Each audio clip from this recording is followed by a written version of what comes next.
Chapter 529. Don't think that you can be so arrogant just because you killed Shorty said loudly. My strength is on a completely different level from theirs. Not only is the entire sentence not intimidating, but it's also filled with negative energy. Fong Buju muttered, the armor I'm wearing is specially made for me by Professor Bayou. Compared to what the two of them are wearing, there's a world of difference in performance, Shorty continued. In the end, it's just a difference in the performance of the armor. Brother Jew replied, what's there to be proud of? Is this your strength? This was the strength of the doctor. Also, are you sure the doctor didn't specially make you because you're short? Oomph. I know that all of you must be thinking that it's possible to defeat such an opponent as long as the three of us work together, right? The shorty continued. No, Fong Bujue replied. I think the breakdancer alone is enough to kill you. I'll just dance with the tap monster. Shorty was still daydreaming, completely ignoring Brother Jew's ridicule. Ha ha, but you've miscalculated. I have specially brought the elite troops developed by the doctor, the IWNBB Battle Robot Army. What the hell is that? Brother Jew narrowed his eyes. He had a bad premonition. By the way, the full name of IWNBB is I_will_never_be_back. The shorty continued. Might as well name it the Terminator. Does the creator know that it's impossible to return alive? Fong Bujue roared. Ha ha! Do you feel despair now? Foolish heroes. Shorty laughed loudly. Despair? It was simply terminating life and death. Even I think you're hopeless. Fong Bujue didn't know what expression he should use to face the villains on this planet. It should be noted that although the tone of this universe was similar to this, it did not mean that all aliens had low IQ. The reason why Fong Bujue was experiencing such a pain in the ass was only because of the arrangement of the system. After all, this was the first part of the story after he entered the free exploration mode, so the difficulty was naturally at the newbie level. Therefore, the enemy's intelligence was very low, and it was very easy to gain the trust of the NPCs. Let's put it this way. For this trip, even if Brother Jew watched the entire process, he would still be able to smoothly reach the next plot point, and there would definitely be a safe house there. Of course, not only Fong Bujue, all the players in Thriller Paradise faced the same difficulty when they entered free exploration mode for the first time. This was because the scenario worlds in this mode were not generated by the system based on the player's data, but actual multiverse. Therefore, the system could not adjust the difficulty like normal scenarios, so it came up with a more relaxed arrangement. Such a setting could effectively prevent noobs. Some of them would still be noobs, even if they were maxed out, from accidentally stepping on the creator's cockroach pet the moment they entered this universe, causing them to be unable to survive, forced to change universes, and eventually complain to customer service. Let's go. IWNBB Army. Shorty proudly finished his opening speech and ordered the mechanical army to charge over. With his order, the robots moved at high speed and got into formation. But Billy_Jean_ is not my lover she claims kid is not my since the song started. This time, it was Michael Jackson's classic Billy_Jean. For some reason, the song skipped to the last part, which was the part that repeatedly emphasized the child is not mine. The breakdancer danced to the music and pretended to take off his hat. Just this movement brought out a force that was as powerful as a landslide, and it knocked the formation of the mechanical army all over the place. Then, the breakdancer started a mechanical dance that was filled with passion. His dance steps were very similar to MJ's, and they matched perfectly with the rhythm. This was especially true when he grabbed and twisted his hips. It was incredibly powerful, and every time he used it, it would release a surge of energy that could at least cause a small explosion. 30 seconds. Dr. Dewey's IWNBB elite unit, if they were really elites, only lasted for this short amount of time before they were wiped out. Only Shorty was left standing in the middle of the street. You're stronger than I thought. Shorty's sweat flowed down his face like a waterfall. But I believe that the doctor's armor can definitely defeat you. There was a reason for his confidence. At the very least, he didn't lose his life in the previous attack because he was wearing armor. However, but underscore the underscore kid underscore is underscore not underscore my underscore son. When the last line of the lyrics sounded, the breakdancer turned around and did a moonwalk, leaving behind after images. In an instant, he flashed to Shorty's side. Then he raised his arm horizontally and pointed his finger sideways, causing the opponent to explode into pieces with a single blow. The music stopped abruptly. The breakdancer turned around and said to his two companions, "Where were we?" Fong Bujue let out a long sigh and walked forward. Kicking strange guests shrugged and followed. For these three, the scene of the massacre just now was just a small interlude on their way forward. It should be grade B now, Fong Bujue said as he walked. He was more confident now and walked to the front of the three. All right, the breakdancer continued. Grade B crisis refers to criminal activities that may destroy a star system. Incidents of this level have to be taken over by the Space Super Alliance. The standard procedure is to have a hero of star system level and above lead the team to deal with it. The team must have no less than 5 people. Except for some special circumstances, such as needing the ability of a specific hero, Grade B incidents generally do not allow city-level heroes to participate. He paused for a few seconds before saying, "Next is Grade A crisis, which is a major crisis that may destroy multiple star systems. Fortunately, this kind of situation rarely happens. According to the time on Earth, it happens once every 3 to 5 years on average." Hey, that's frequent enough, Fong Bujue said. The breakdancer was still talking. To trigger this kind of crisis, it is usually a small group made up of many supervillains. If it's an individual, then it's basically at Frisia's level. Hey, you don't know about the Avengers, but you know about Frisia? Fong Bujue muttered. Hey, you were born on Earth. You should have read that comic, right? The breakdancer asked. Niao Hyeming's Dragon Sign is a classic. What is that? Both the author and the name of the comic are problematic, right? Why is Frisia's name the only one that hasn't been changed? Although there were thousands of alpacas galloping in his heart, Brother Bujue still pretended to be calm and replied, I've read some. Oh, that seems to be a bit off topic. Breakdancer smiled and continued. In short, the strategy to deal with an A-level crisis is generally to have a universal-level hero lead the team, and the team has no less than 10 members. Except for special circumstances, planetary and city-level heroes are not qualified to join the team. Oh, Fong Bujue replied. By the way, you said there are 7 levels, but from F to A, there are only 6. Could it be? That's right, there's also Grade S crises, the breakdancer replied. The breakdancer replied, that is a catastrophic event that is enough to cause the extinction of all intelligent life in the universe. Step Strange interrupted at this time. So far, there has only been one known Grade S crisis. It was to deal with that incident that the heroes in the universe united and formed the Universal Superhero Alliance. That's right. The breakdancer continued.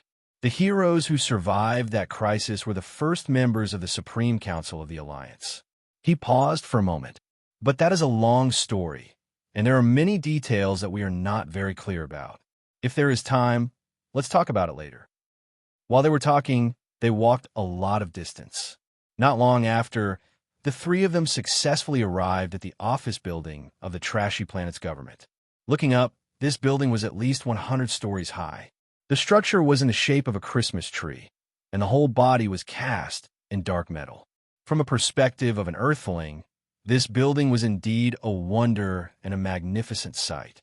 At this time, Fong Bujue had already given up on the idea of planning, layout, and the like. With the help of the 2 aliens beside him, he only needed to make such a plan. Let's break in. Chapter 530. With a loud boom, the door that was as sturdy as a city wall was shattered by the strange guest's kick. Hundreds of elite robots had been waiting for a long time in the spacious hall of the Star Government. Bayan, who had fled earlier, was now standing right in front of the IWMBB army. Once again, he put on a haughty expression. "Heroes, it's over." Bayan's arrogant tone returned, as if the embarrassing scene had never happened.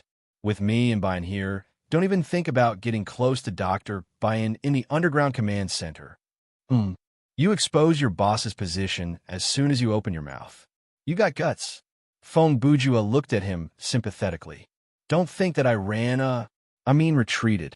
Don't think that I retreated because I was afraid of you. I'm just making a strategic detour, and then I'll have a showdown with you here. Didn't you just run back here and find a group of robots to help you?" Feng Bujua stated the truth coldly. "Cut the crap. You despicable person. Didn't you kill the poor by surprise attack?" Madame Li shouted anxiously. "Didn't you kill the poor by surprise attack? What's there to be proud of? Running away from the battle and trying to bully the weak with numbers. And you call me despicable?" Feng Bujua held his forehead and shook his head. He continued weakly. "You don't even have the courage to fight equally with the strong. Is it really okay for you to speak so loudly? Even a slightly more stylish villain wouldn't be like this. You're at most a hooligan who extorts pocket money from elementary school students. Why don't you shut up and find a corner to die?" Bayan was so angry that he roared out loud. At the same time, the armor on his body suddenly changed shape and more than 10 cannon barrels burst out, ready to launch a wave of indiscriminate high-energy attacks. It had to be said that not only was General Bayan seeking death, but he was also seeking his own humiliation. First of all, it was unlikely that arguing with Brother Bayan would end well. Secondly, launching such a desperate attack in front of the two galactic heroes was no different from seeking death. "Step back. Let me do it." The trampling strange guest shouted and stepped forward. In this short 2 seconds, he was ready to use his ultimate move. He put his hands on his waist and took 2 steps forward. In the blink of an eye, a row of phantoms appeared in front of Feng Bujua and the Thunder Dancer like a human wall. At the same time, "Die!" Tao Wu shouted, and the armor in front of him immediately erupted more than 10 energy attacks, blasting toward the superheroes. "Profound! Big river dance!" The kicking eccentric shouted. In the face of this tsunami-like move, Tao Wuan's attack was not worth mentioning at all. The light of the energy cannons was scattered in an instant. This was not the end. The kicking sounds of the river dance rose and fell one after another, and the power was like a rolling snowball that grew stronger and stronger. In a few seconds, the astral winds had completely engulfed Swanee and the IWNBB troops behind her, tearing them into pieces. Looking at the debris on the ground, Feng Bujua shrugged and said, "Well, at least his appearance allowed us to confirm the doctor's position." "Oh," the Thunder Dancer responded. "Do you have a plan now? What should we do next, Pokerman?" "Pokerman?" The Stomp Strange guest stopped his attack and turned around. "These two NPCs are really super friendly and super obedient. This plot feels like bringing 2 max-level summons to a low-level map." Feng Bujua said. "Well, it's not a plan, but I noticed something." Feng Bujua said seriously. "Have you noticed so far, except for Dr. Biao's 3 subordinates, we haven't even seen a single shrugger?" The Thunder Dancer and the kicking eccentric looked at each other and said in unison, "That's right. Could it be that Dr. Biao has killed all the residents in this city?" "Not likely," Feng Bujua replied. "Although the city has been severely damaged along the way, we haven't seen a single civilian body, not even a trace of blood." He glanced around. "It's the same in this building. This should be the most heavily guarded place on the entire planet. But why is there no trace of resistance or casualties even here? Why?" The two Hindustanis looked at Brother Jew with confusion. "This shows that there's a mole in the galactic government," Feng Bujua replied. "The reason why Dr. Biao's takeover of the government was so fast and smooth, to the point where the galactic government couldn't even send out a warning to the outside world, it must be because of the help of a mole." He rubbed his chin and said with a faraway look, "This mole's rank in the government is not the highest, so he doesn't know about the secret military base. But his position is not low either. Otherwise, he wouldn't be able to play the role he should have." He deliberated for a moment. This is someone who doesn't have access to the highest military secrets, but has considerable power in the capital of the planet. Could it be? That's right, it's me. Suddenly, the radio in the building rang, and a low voice responded to Brother Jew's words. I'm a mayor of this place. Cheater, cheater. The mayor said through the radio, Heroes, you are indeed very powerful. But he laughed sinisterly for a moment. That's the end. I've heard this 3 or 4 times in the past hour. Feng Bujue said, Speaking of which, can a guy with such a name become the mayor? The people of the planet shrugged shoulder really don't judge people by their names. The name Cheater Cheater is basically the same as money corruption and betrayal of the country on Earth. You don't know yet, do you? From the moment you landed, every word and action of the 3 of you was transmitted to me and the doctor by the shoulder fly. Probably the fly of Planet Shrug Shoulder, micro-surveillance robot. The mayor continued, Humph. The earthling by the name of Poker Man. You're a super intelligent hero, aren't you? Looks like you'll be able to predict our actions sooner or later, so I'll be frank. Hey, what are you talking about? What's with this since I'm powerless to resist? I'll just enjoy it tone. Feng Bujue complained. You're selling yourself? According to your logic, as long as your IQ is high, you'll get full marks on the exam. You don't have to answer the questions. That's right, the doctor and I have already captured everyone in the city. The mayor continued to expose himself on the radio. After assisting the doctor to invade and take control of the Star Government building, I issued an evacuation order as the mayor. The residents of the city were unaware and obediently left with the doctor's mechanical transport army. The entire evacuation process was very smooth. It took less than an hour in total. He said proudly, These people, or hostages, are now in a place that only the doctor and I know about. If anything happens to us, those people will be buried with us, and you'll never be able to find them. Ha ha. He let out the idiotic villain's signature laugh. Do you understand now? Heroes, you'd better do as I say, or else. Hey, what are you doing? At this point, there was a sudden noise on the radio, and then, who told you to use the automatic broadcast? Bastard. What does that have to do with anything? Give me back the walkie-talkie. Cut the crap. I should be the one saying this. I'm the great, evil one. Bullsh asterisk T. What can you do without my help? You only know how to mass-produce brainless killing machines. Whose invention are you calling brainless? Although the 2 of them tried to keep their voices down, their words were still heard by Feng Bujue and the rest through the radio. I'm talking about you, you scientific geek, Luther, waste. The mayor's words turned into a scream. Then, there was a silence that lasted for a few seconds. A moment later, the doctor's voice came from the radio. Oh, ha ha. Listen, invaders, I'm the great, evil one. Oh, how dare you shoot me with a laser gun? A loud scream interrupted the doctor. It hurts. Chirp, chirp. There were 2 distinct sounds of weapons being fired, and then there was silence again. After a few more seconds, I'm the great, evil, invincible one. Oh. That hurts. You bastard. I want. Bang.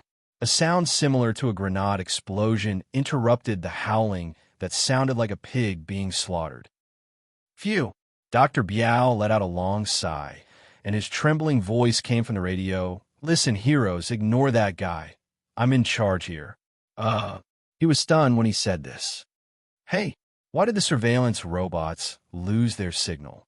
Why can't the surveillance cameras in the building capture anyone? Where did the heroes go? Hey, staff officer days. What's going on?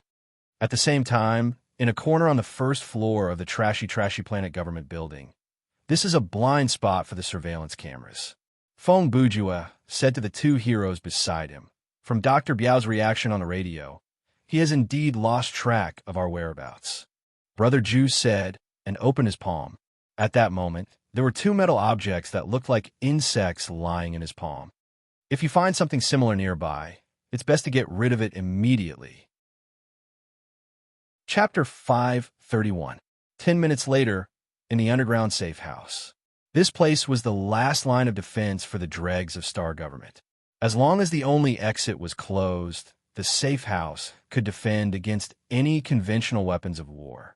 Unfortunately, due to the existence of the spy, the dregs of Star government officials did not have time to escape to this room before the entire building fell. At this moment, this place had become Dr. Biao's safe haven. TSK.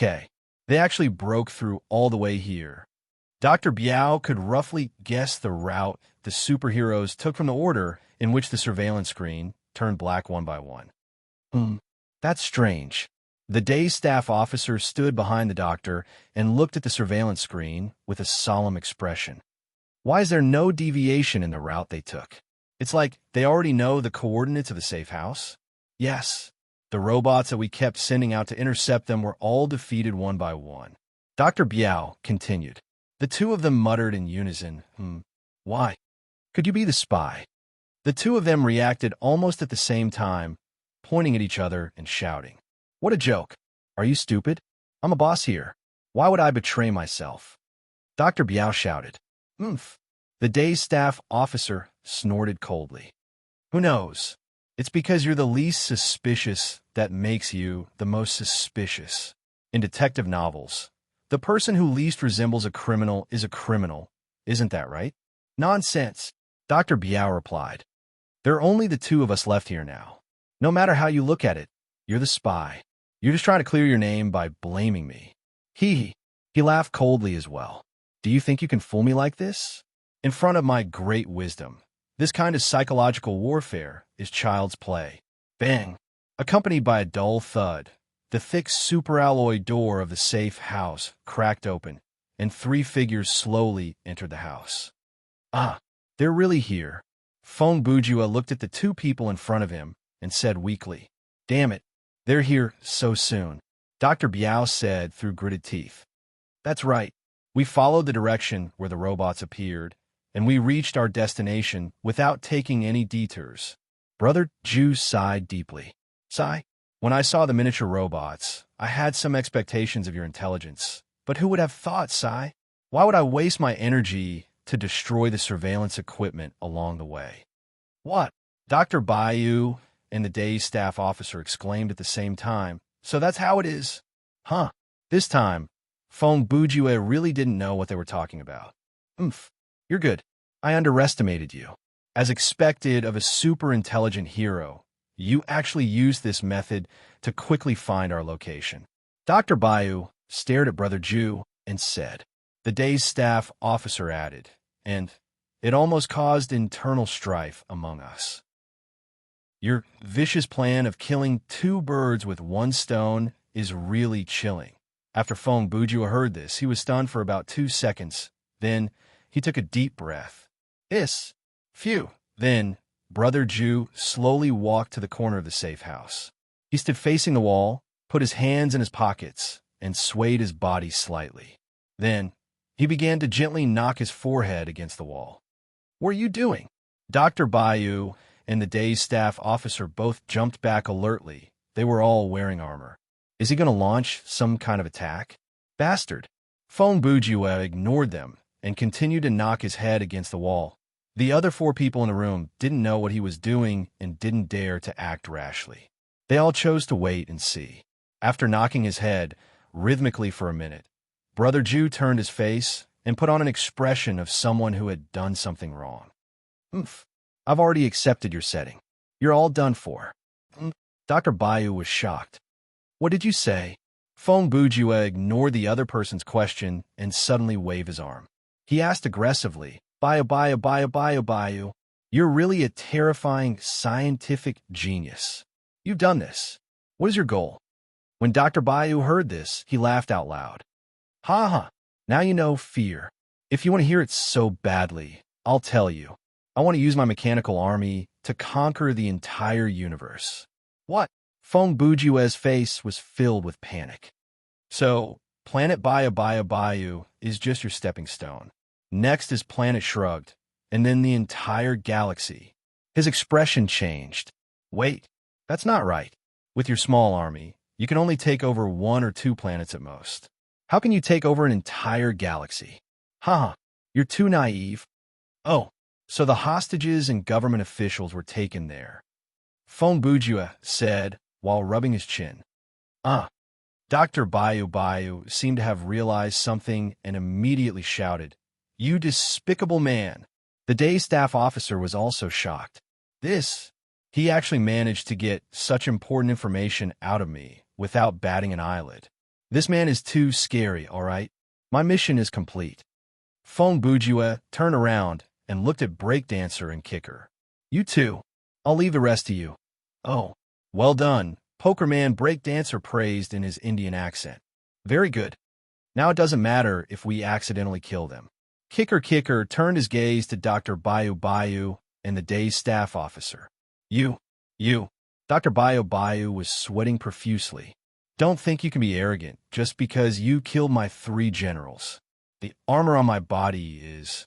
The underscore told underscore him. Don underscore you underscore ever underscore come underscore here. Don underscore one or 6 underscore you underscore face. You underscore better underscore disappear. The underscore fires underscore and underscore the underscore eyes. More than 10 minutes later, the 5 of them had returned to the street. Just now, the song Beat It was played. Under the dance of breakdancer and kicker, Dr. Bayu and the day staff officer were defenseless and quickly surrendered. If it were not for the protection of the armor, the 2 of them would not have survived. Look, the spaceships of the Alliance are here. Kicker pointed to the sky and shouted. Fong Bujua had also seen the black dots in the sky. He said, there are quite a lot of them. The number of space shuttles should be more than 100. That's strange. Breakdancer said. The configuration is not right.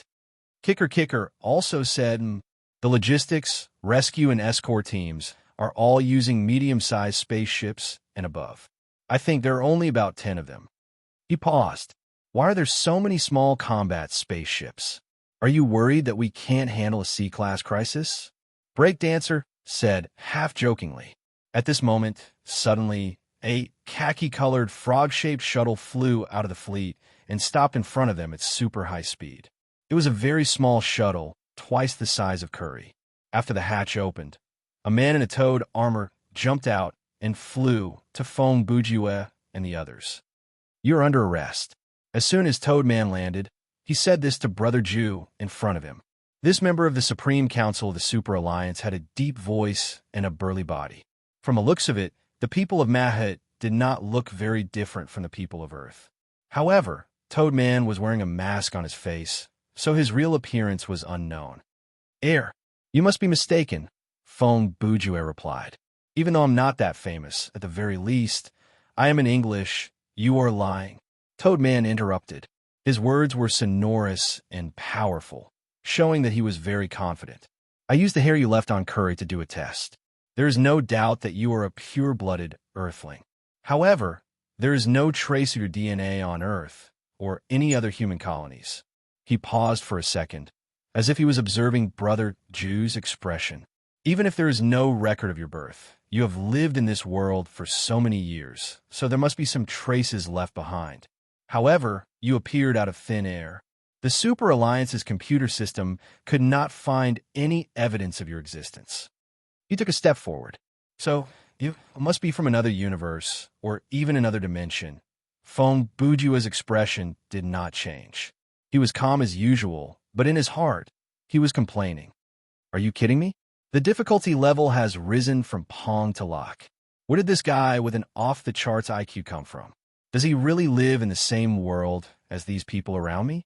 Also, Toadman continued, based on your performance just now, whether you're a human or not, needs to be verified.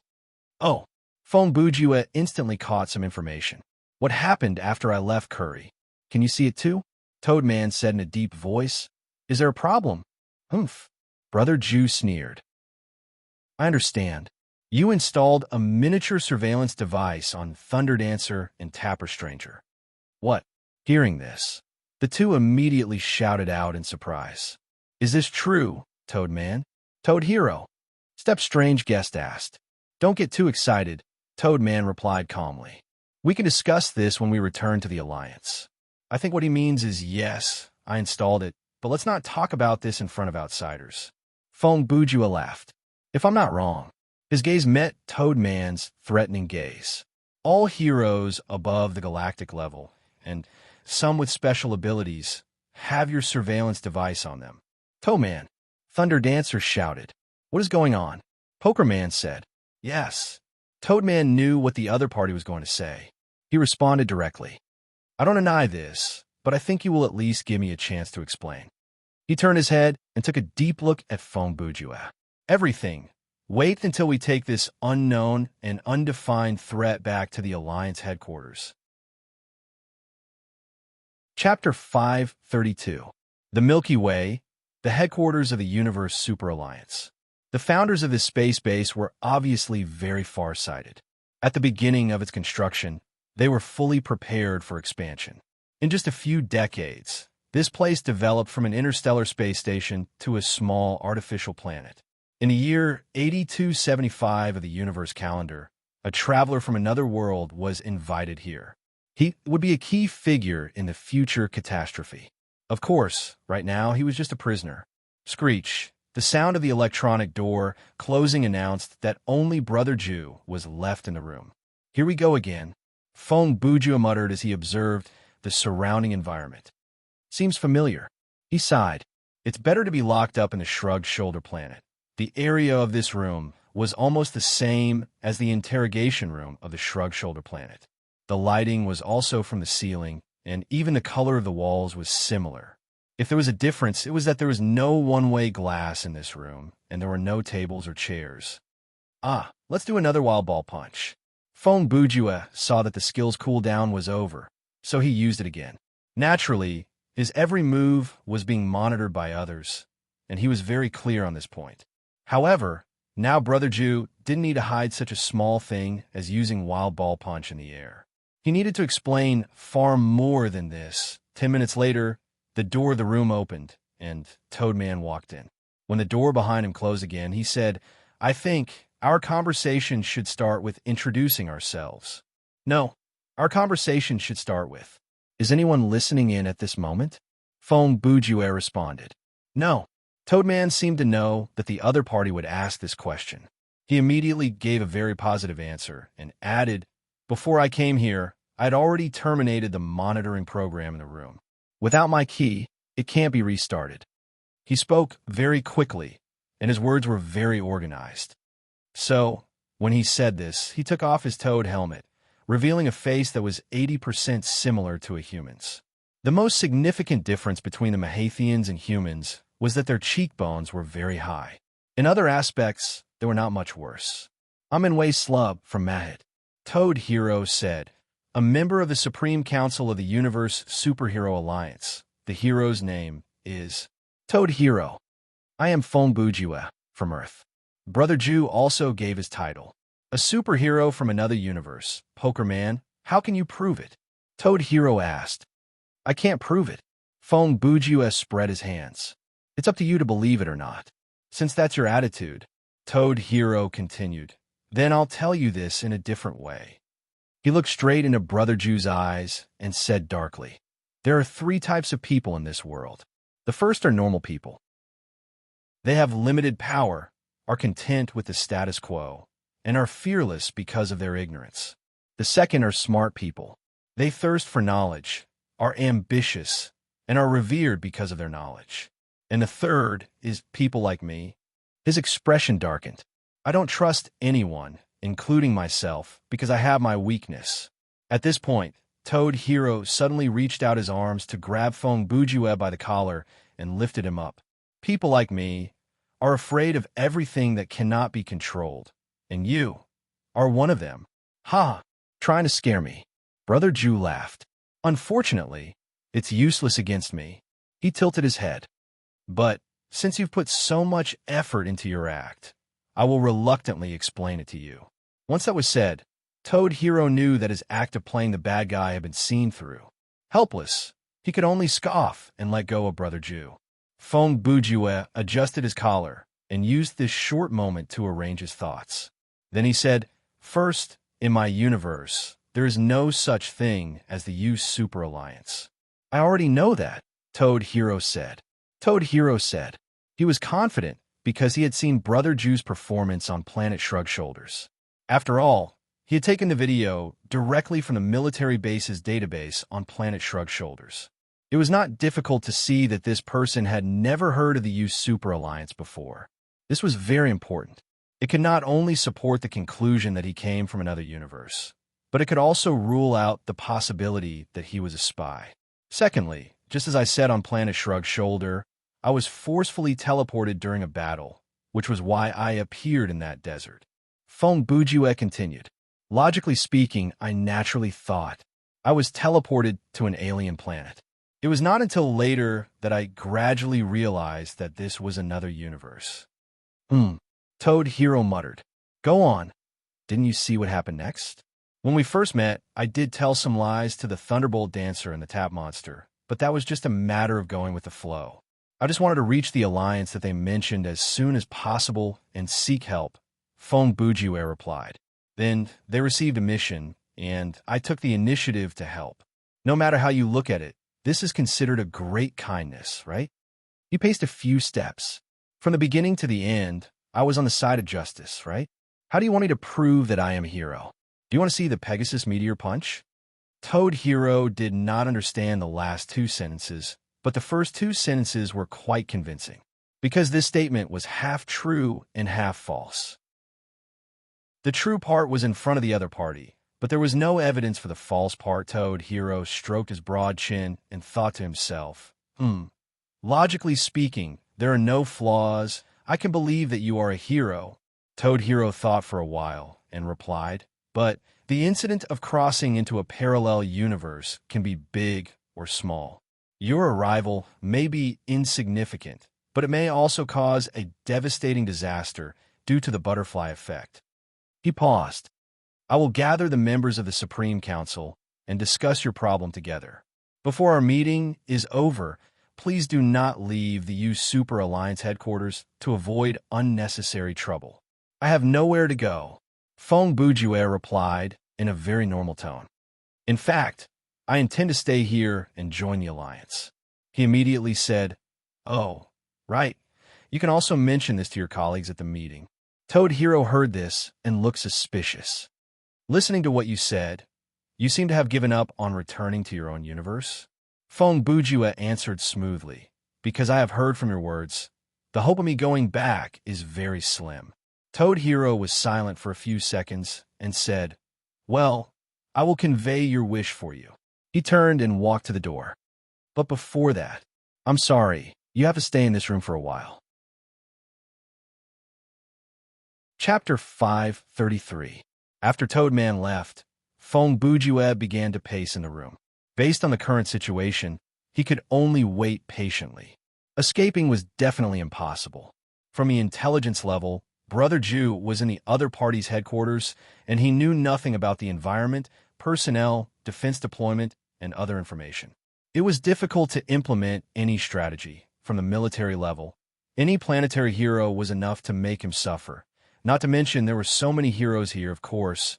Even if there was a chance to escape successfully, Feng Bujue wouldn't do it.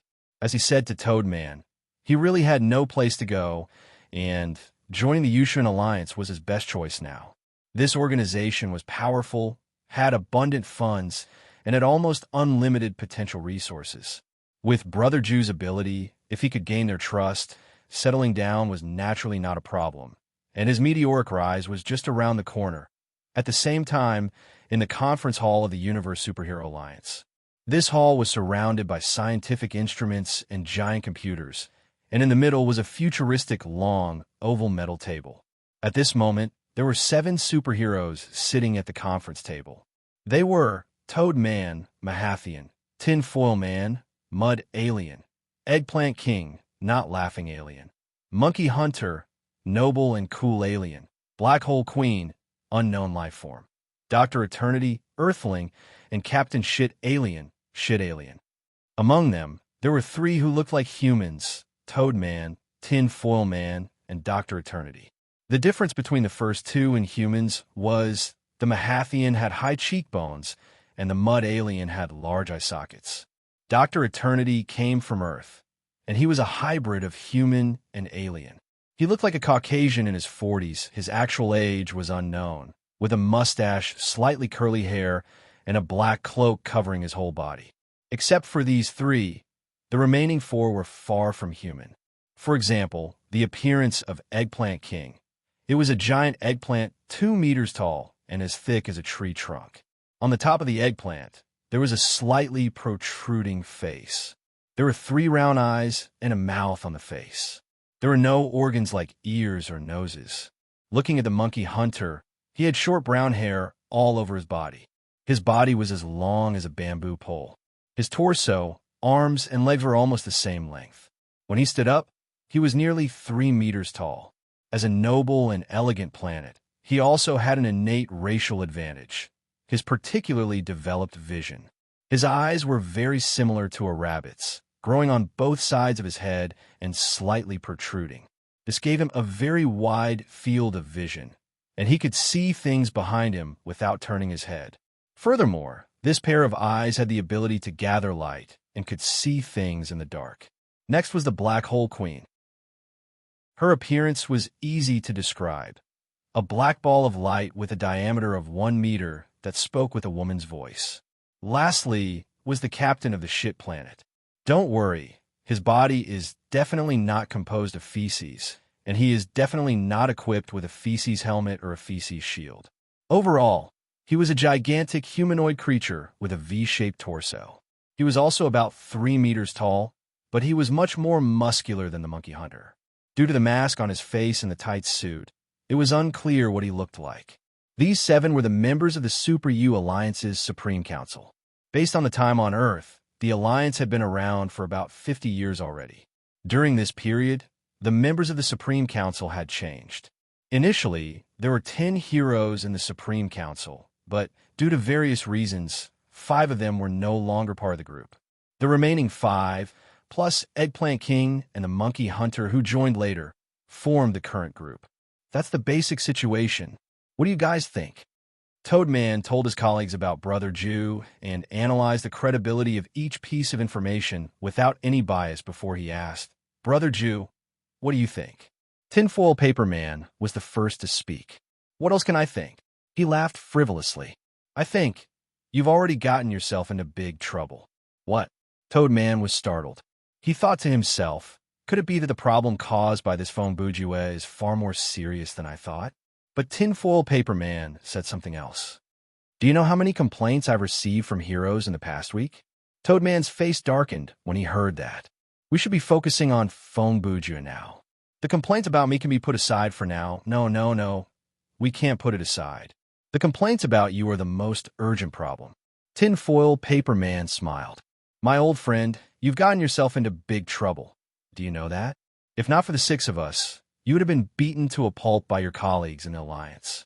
Toad Hero let out a long sigh and replied, "All right, if you want to discuss this, then I'll just say it." He paused. "That's right, I'm monitoring the other heroes. Everyone above star system level, and those who I think need to be monitored are on my watch list. In other words, the 6 of us are also under your surveillance?" Black Hole Queen asked.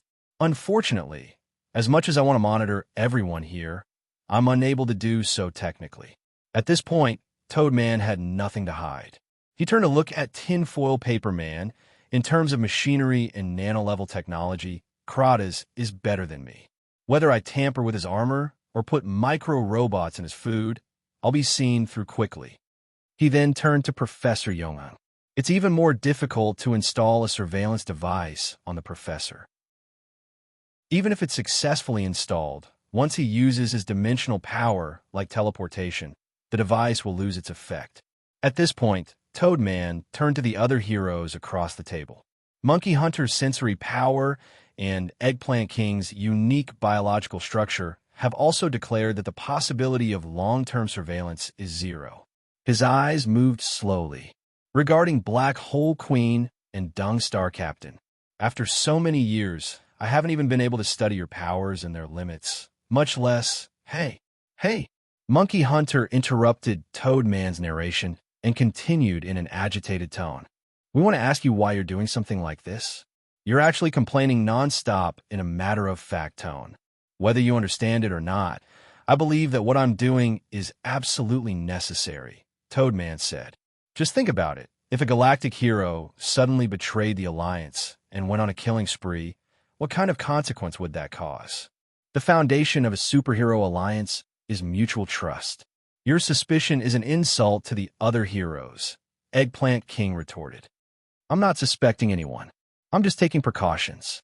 I'm prepared for everything, Toadman replied. Furthermore, if no one knows, there's no insult, so I've always been careful. Huh, then how did the cautious you get exposed? The monkey hunter said sarcastically. I underestimated his intelligence, Toadman said darkly. Originally, it was fine to say those words in front of Breakdancer and Tapman, but who would have thought that Fong Bujue would come up with such a conclusion in an instant and say it out loud? Oh, Professor Yongheng said thoughtfully. Is that so? That sounds like an interesting person. All right, Tinfoil Man stood up. Everyone, arguing and chatting won't solve anything. But I didn't say anything. Dung Planet Captain grumbled. Tinfoil Man raised his head to look at him. I'm grateful for that, Captain. He smiled and continued. In any case, the most important thing now is not to argue about right or wrong, but to solve the problem. He turned to Toadman. In way, there is only one way to solve this problem. You have to stop the surveillance on all the heroes. You can insist on your opinion, but you have to apologize to the heroes that you've been monitoring and give them an explanation. You don't need to tell me that, Toadman replied. There was something else that he did not say out loud, and that was, after all, we've collected enough data. Then now, Toadman paused for a few seconds before continuing. Let's return to the main topic of this meeting. Do you think the poker man from a parallel universe, Mr. Fong Bujue, is trustworthy? Chapter 534. After a long wait, the electronic door behind Brother Ju finally opened again. Outside the door stood a large figure. His whole body was covered in a tinfoil suit of armor. It had to be said that the appearance was rather unsightly. I think I should represent the Alliance in apologizing to you, Mr. Fong Bujue. Tinfoil Man stood outside the door and said to Brother Ju. Inwei's reaction was a bit too much. I hope he didn't make you unhappy. No, I'm more than happy. Fong Bujue glanced at the man calmly and said, Oh, by the way, if you don't mind, please call me Poker Man, no problem. Poker Man, Tinfoil Man said. Fong Bujue nodded slightly and walked toward the door. When he stopped before the man, he said, You're Tinfoil Man, right? Yes, Tinfoil Man replied. You can call me Kratos. Okay, Kratos. Fong Bujue added, Since you're here, it means that the discussion with the Supreme Council is over. So, how do you plan to deal with me? Huh? Tinfoil Man replied with a smile. The Universal Superhero Alliance welcomes you to join us. That's good. Fong Bujue said and walked out of the room. At the corridor outside the door, other than Tinfoil Man, there were 3 other people standing there. They were Breakdancer, Step Stranger, and Professor Yongheng. After Fong Bujue greeted the 2 aliens, Professor Yongheng took the initiative to say, Hello, Poker Man, I don't think you know me yet. He paused. Let me introduce myself. I am Professor Yongheng. I am also a hero from Earth. He extended his right hand from under the hood. Nice to meet you, Fong Bujue answered as they shook hands. Nice to meet you. He smiled. I was just looking for someone to ask the difference between Earth here and my universe. I think we will have a lot of topics to talk about. Professor Yongheng also revealed an unfathomable smile. Well, you two, there will be plenty of time to chat in the future. Now, Tinfoil Man interrupted. Let's help Poker Man settle down and go through some necessary procedures first. In the next hour, Fong Bujue went to collect a hero ID card with the accompaniment of the 4 heroes. It was a card made from special technology. Not only could it identify DNA, it could even identify brainwaves. The chance of it being stolen was close to 0. He registered the name Poker Man. In the future, Brother Ju could use this ID card to move freely in the Alliance. However, his card authority was still very low, and there were many areas that he couldn't go to. In the process of going through the procedures, Tinfoil Man, and Professor Yongheng explained to Feng Bujue how to use the ID card and some basic knowledge related to the U Super Alliance. In addition, they also mentioned the matter of the hero level test. After a bunch of settings were explained, the two big brothers left. About an hour later, all the chores were done. Feng Bujue followed Thunder Dancer and tapped Stranger to the door of a room in the hero dormitory area Z. This would be his future residence. "This is as far as we go," said the breakdancer. Tapped Stranger added, "Remember to keep in touch." Pokerman, "Okay, thank you both," Feng Bujue replied. The three exchanged a few more words and went their separate ways. Brother Ju used his hero ID card to open the door of room Z250 and walked into his dormitory. It's not as shabby as I thought," Feng Bujue said after entering the room and looking at the environment in the room. As mentioned previously, the size of the U Super Alliance's headquarters was close to that of an asteroid. Therefore, its functions were very rich. Heroes could resupply, train, receive treatment, and receive missions here. Some dangerous criminals, such as Dr. Doom, or items would also be temporarily detained here, waiting to be dealt with. In addition, the base also provided technical support, such as transportation, communication, reconnaissance equipment, and weapons. In addition to the heroes, there were a large number of researchers and other staff here. The U Super Alliance was also responsible for the accommodation of these people. The place for the heroes to live was the hero dormitory. As a living area, the space taken up by the dormitory was very limited. It was good enough to ensure that each person could have their own door. It was impossible to have two rooms and a living room. For example, Feng Bujue's room Z250 had a total area of only 40 square meters. Entering the door was the living room, and the only compartment was the bathroom. Of course, even though it was small, it had everything. The basic amenities like bed, closet, air conditioner, fridge, microwave, water heater, and toilet, depending on a race. The configuration would be different, but Feng Bujue was obviously staying in a room that was suitable for human habitation, were relatively complete. The cooldown for Wild Ball Punch has been refreshed again. Feng Bujue closed the door and fired another punch. Since entering the scenario, this was the 7th time. He still had 53 punches to reach level 2. In any case, let's observe the environment first. Feng Bujue walked forward and started to inspect the room. The room's furnishings were very simple, and there was not much that could be investigated. Considering that he would have to use it in the future, Brother Ju naturally could not conduct a destructive search like he would in a normal scenario. He could only carefully touch and knock here and there to make sure that there were no hidden mechanisms, secret passages, hidden cameras, listening devices, and the like. In the end, he found nothing. With Toad Hero's personality, it would be strange if he did not monitor me, Feng Bujue said, and he should know that I would think that.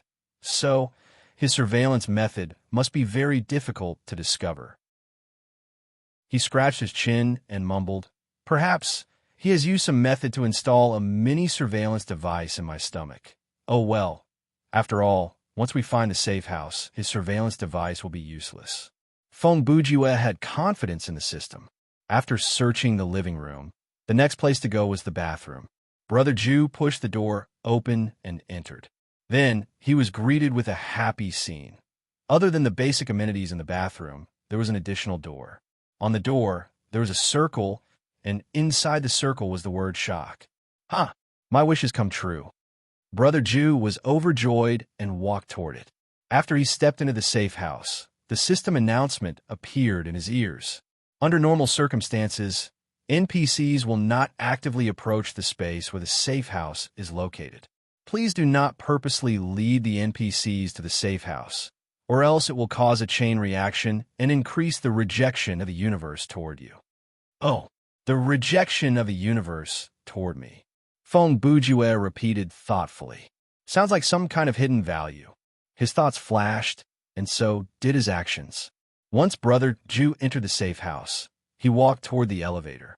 To get a good rating in the hero level test, he decided to leave the scenario and return when he was fully prepared. Warning, you are currently leaving the scenario. The next time you enter, you will incur a game coins fee. Are you sure you wish to do this? The moment he walked into the elevator, he heard this warning. Feng Bujue shrugged and reached out to press the closed door button. The metallic door closed, and the elevator started to move. At the same time, the system said, "Please select the time when you will log into the world next time." As he finished, another virtual menu popped up before Brother Ju's eyes. There were 5 options on it. 1. 1 minute later. 2. 1 hour later. 3. 3 hours later. 4. 12 hours later. 5. 48 hours later. This setting could be found in the game manual and the introduction of the new mode. In other words, when the player left the free exploration mode, they could choose the time when they would enter the game next time. If they did not choose, or if they exited the scenario unnaturally, the system would default to 48 hours later. Feng Bujue thought about it and chose the third option. This way, no matter how long it took him to play the free exploration mode, even if it was a year later, only 3 hours would have passed in this universe. You have left the free exploration mode. Not long after that, the elevator stopped moving and the system announced. After a fleeting sense of distance, the screen before Brother Ju's eyes showed the end of the mission. Free exploration mode has ended. Calculating reward. Obtained EXP 27760. Game coins 100-inch obtained item. Pokerman Hero ID card obtained skill points 670. Calculation complete.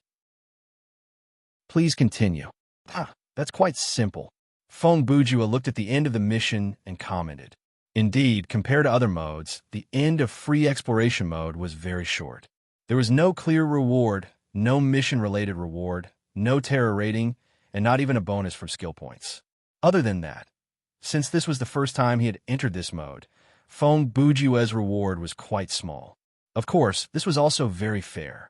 The difficulty was proportional to the reward. It was just following behind the 2 extraterrestrials and crushing a group of low-intelligence villains. To be able to get this much experience and skill points was already not bad.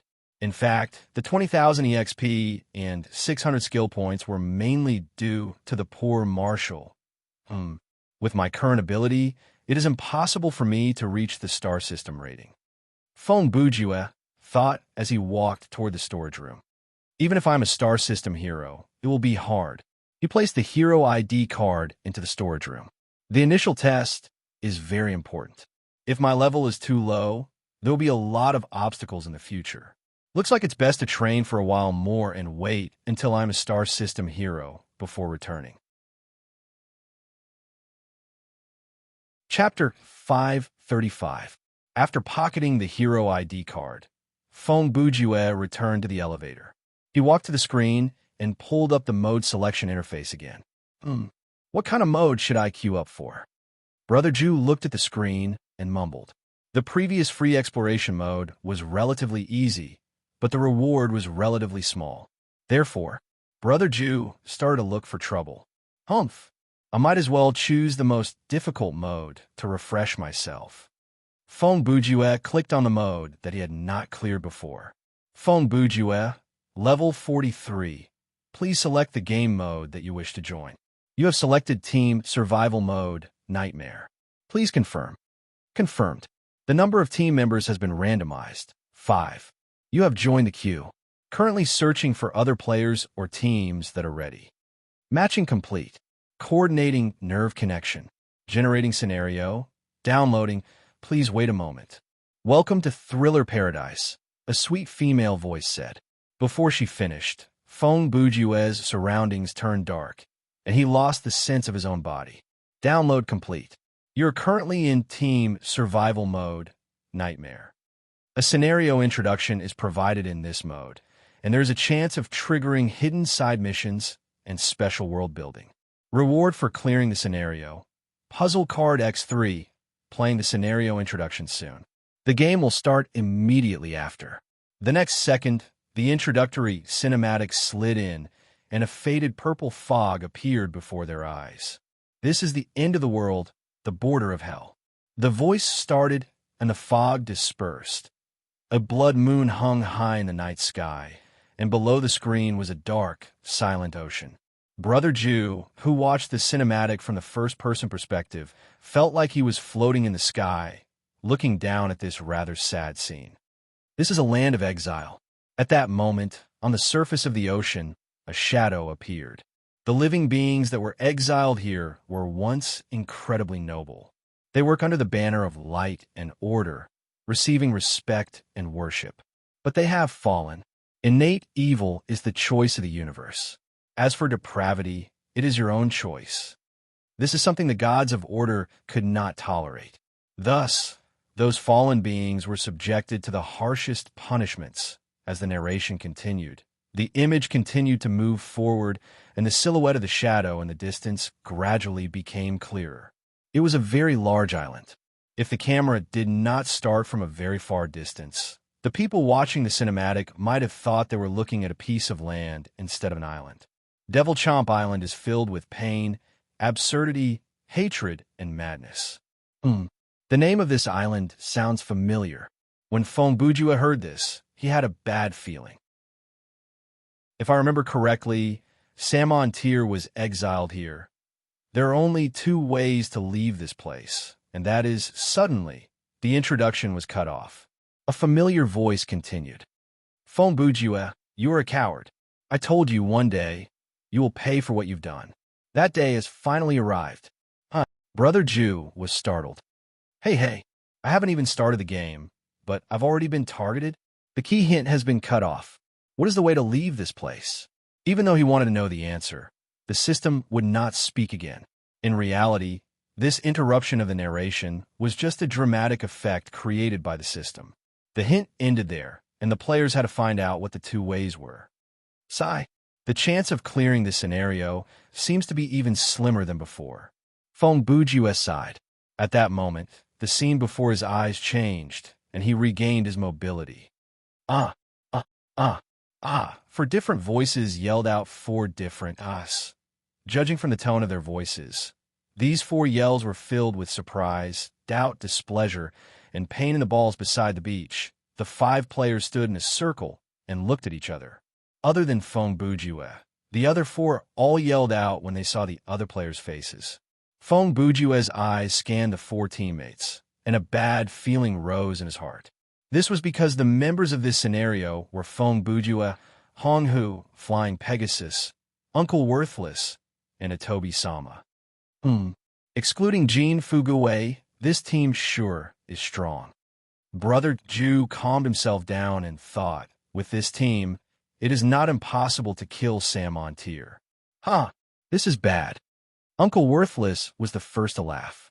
He took out a pack of cigarettes and lit one for himself. Based on the setting, the scenario's difficulty is based on the player's ability. You know what it means for us to be together, right? Fongbujua added, yes. If this was a normal difficulty, it would be fine, but this is a nightmare difficulty team dungeon. Currently, this is undoubtedly the most difficult mode of the game. For us to run into you here, then the difficulty will probably be NetHack level. NetHack is a single-player adventure and exploration game originally released in 1987. It only has simple graphics, a crude user interface, and no music. The level of the enemies that the player encounters is completely random. Once the main character or teammates die, the death is permanent, and the player can only choose to restart. Furthermore, death does not only come from the enemies. There are many ways to die without warning. For example, you might drink a strange potion and die. You might wear accursed equipment and die. You might run into a cute kitten and die. Many times, your death does not need a reason, but it is filled with wonder and joy. Atobi looked at his teammate's status in the team tab and said half-jokingly, "If I force myself to quit now, can you pretend that I was never here?"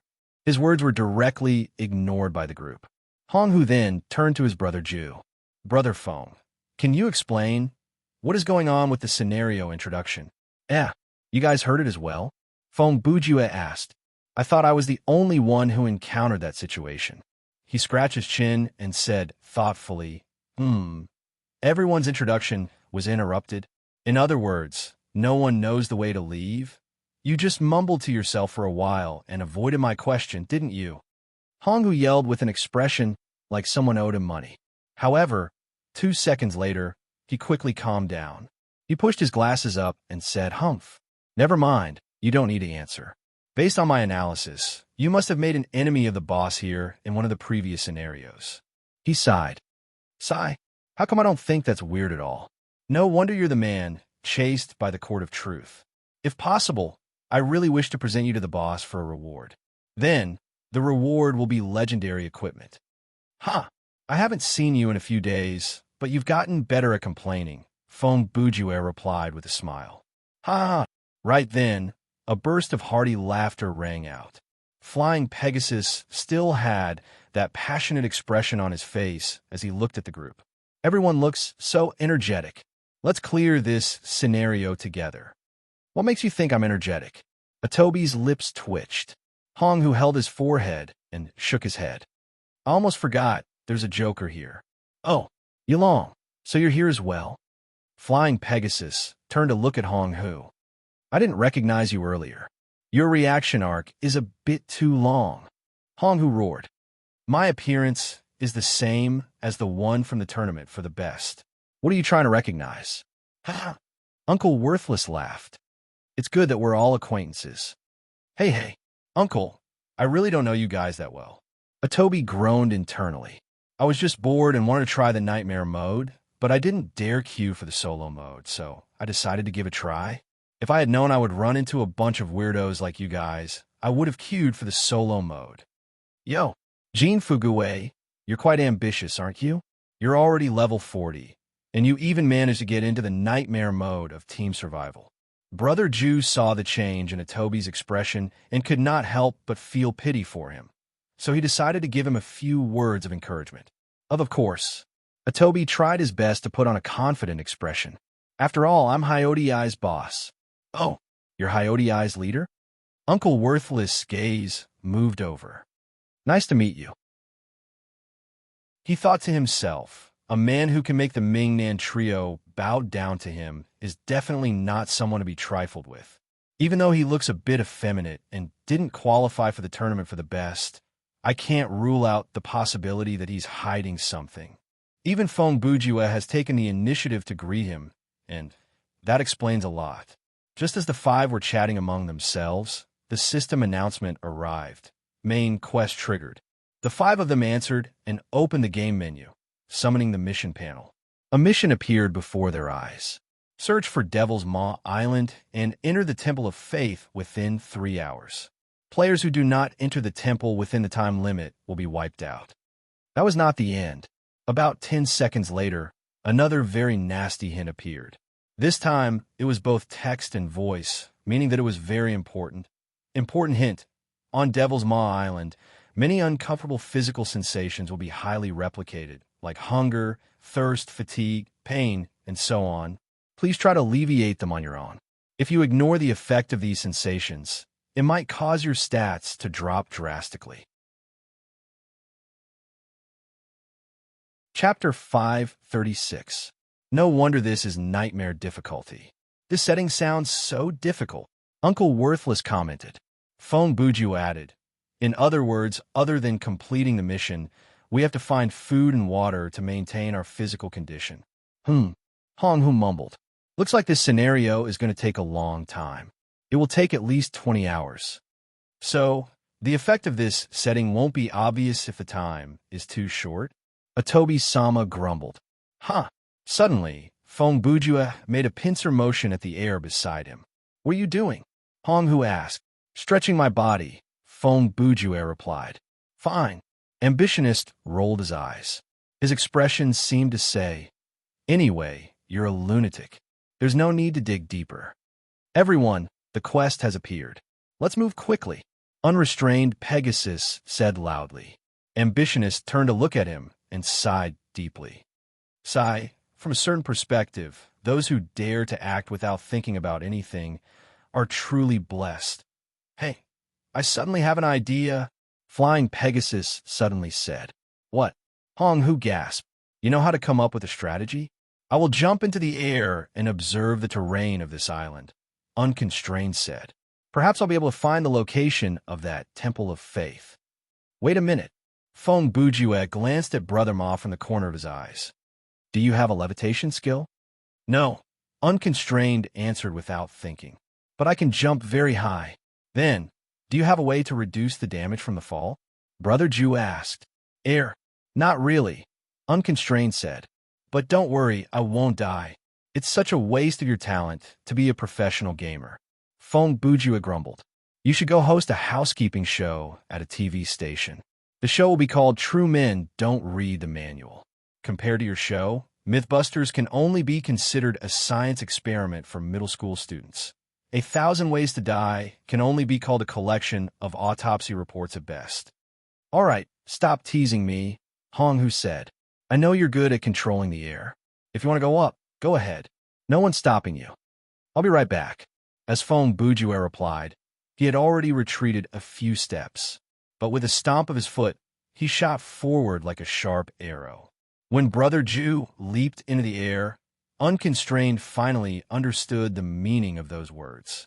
He revealed a look of sudden realization and said, Brother Feng, are you implying that I'm reckless? Huh. Uncle Worthless blew out a puff of smoke and laughed. He just wanted to remind you not to waste your life points unnecessarily. They had just spoken a few sentences when, suddenly, a strange cry came from the sky. The next second, Brother Ju fell from the sky. At that moment, the four teammates thought that Feng Bujue had been attacked in the air. They looked up cautiously, trying to find the shadow of the monster in the purple fog. To be able to take down Feng Bujue in such a short amount of time, what kind of monster is this? Uncle Worthless was secretly shocked, but his expression did not change. He reacted quickly and was the first to rush forward to catch Brother Ju. However, Uncle Worthless soon realized that Feng Bujue had not lost control of his body, and he did not need anyone to catch him. As he expected, 2 seconds later, Brother Ju landed safely on the ground. At that moment, Feng Bujue's face was dark, and his expression was twisted. His lips were wide open, and a strange, hoarse groan escaped from his throat, like there was a fishbone stuck in his throat. Feng Bujue's hands danced in the air as he gestured. He kept using his fingers to point at his mouth and looked at his teammates with an anxious gaze. He's poisoned. This time, Atobi was the first to understand what Brother Ju meant, and he yelled out, He's poisoned. Hearing that, Uncle Worthless, who was closest to Brother Ju, took out an antidote from his inventory and tossed it into Brother Ju's mouth. After swallowing the pill, Feng Bujue stopped moving. He stood where he was for a few seconds, probably looking at the status in the game menu. Soon, the black fog on his face disappeared, and he regained the ability to breathe and speak. After Brother Ju escaped from danger, he sat down on the beach and gasped greedily for air. Phew, that was close. Hey, what happened to you? Hong Hu asked. Nothing. Feng Bujue gasped for air. I jumped to a high point, took a deep breath, and then the poison entered my body. He retched twice before adding, when I was in the air, there was only purple fog before my eyes. I couldn't see anything, and the closer I got to the center of the island, the thicker the fog became. Is this fog poisonous? Uncle Worthless mumbled as he raised his head. Then we're standing here. Don't worry. Feng Bujue waved his hand to interrupt him. I believe the fog will only be poisonous when we reach a certain height. As long as we stay on the ground, we'll be fine.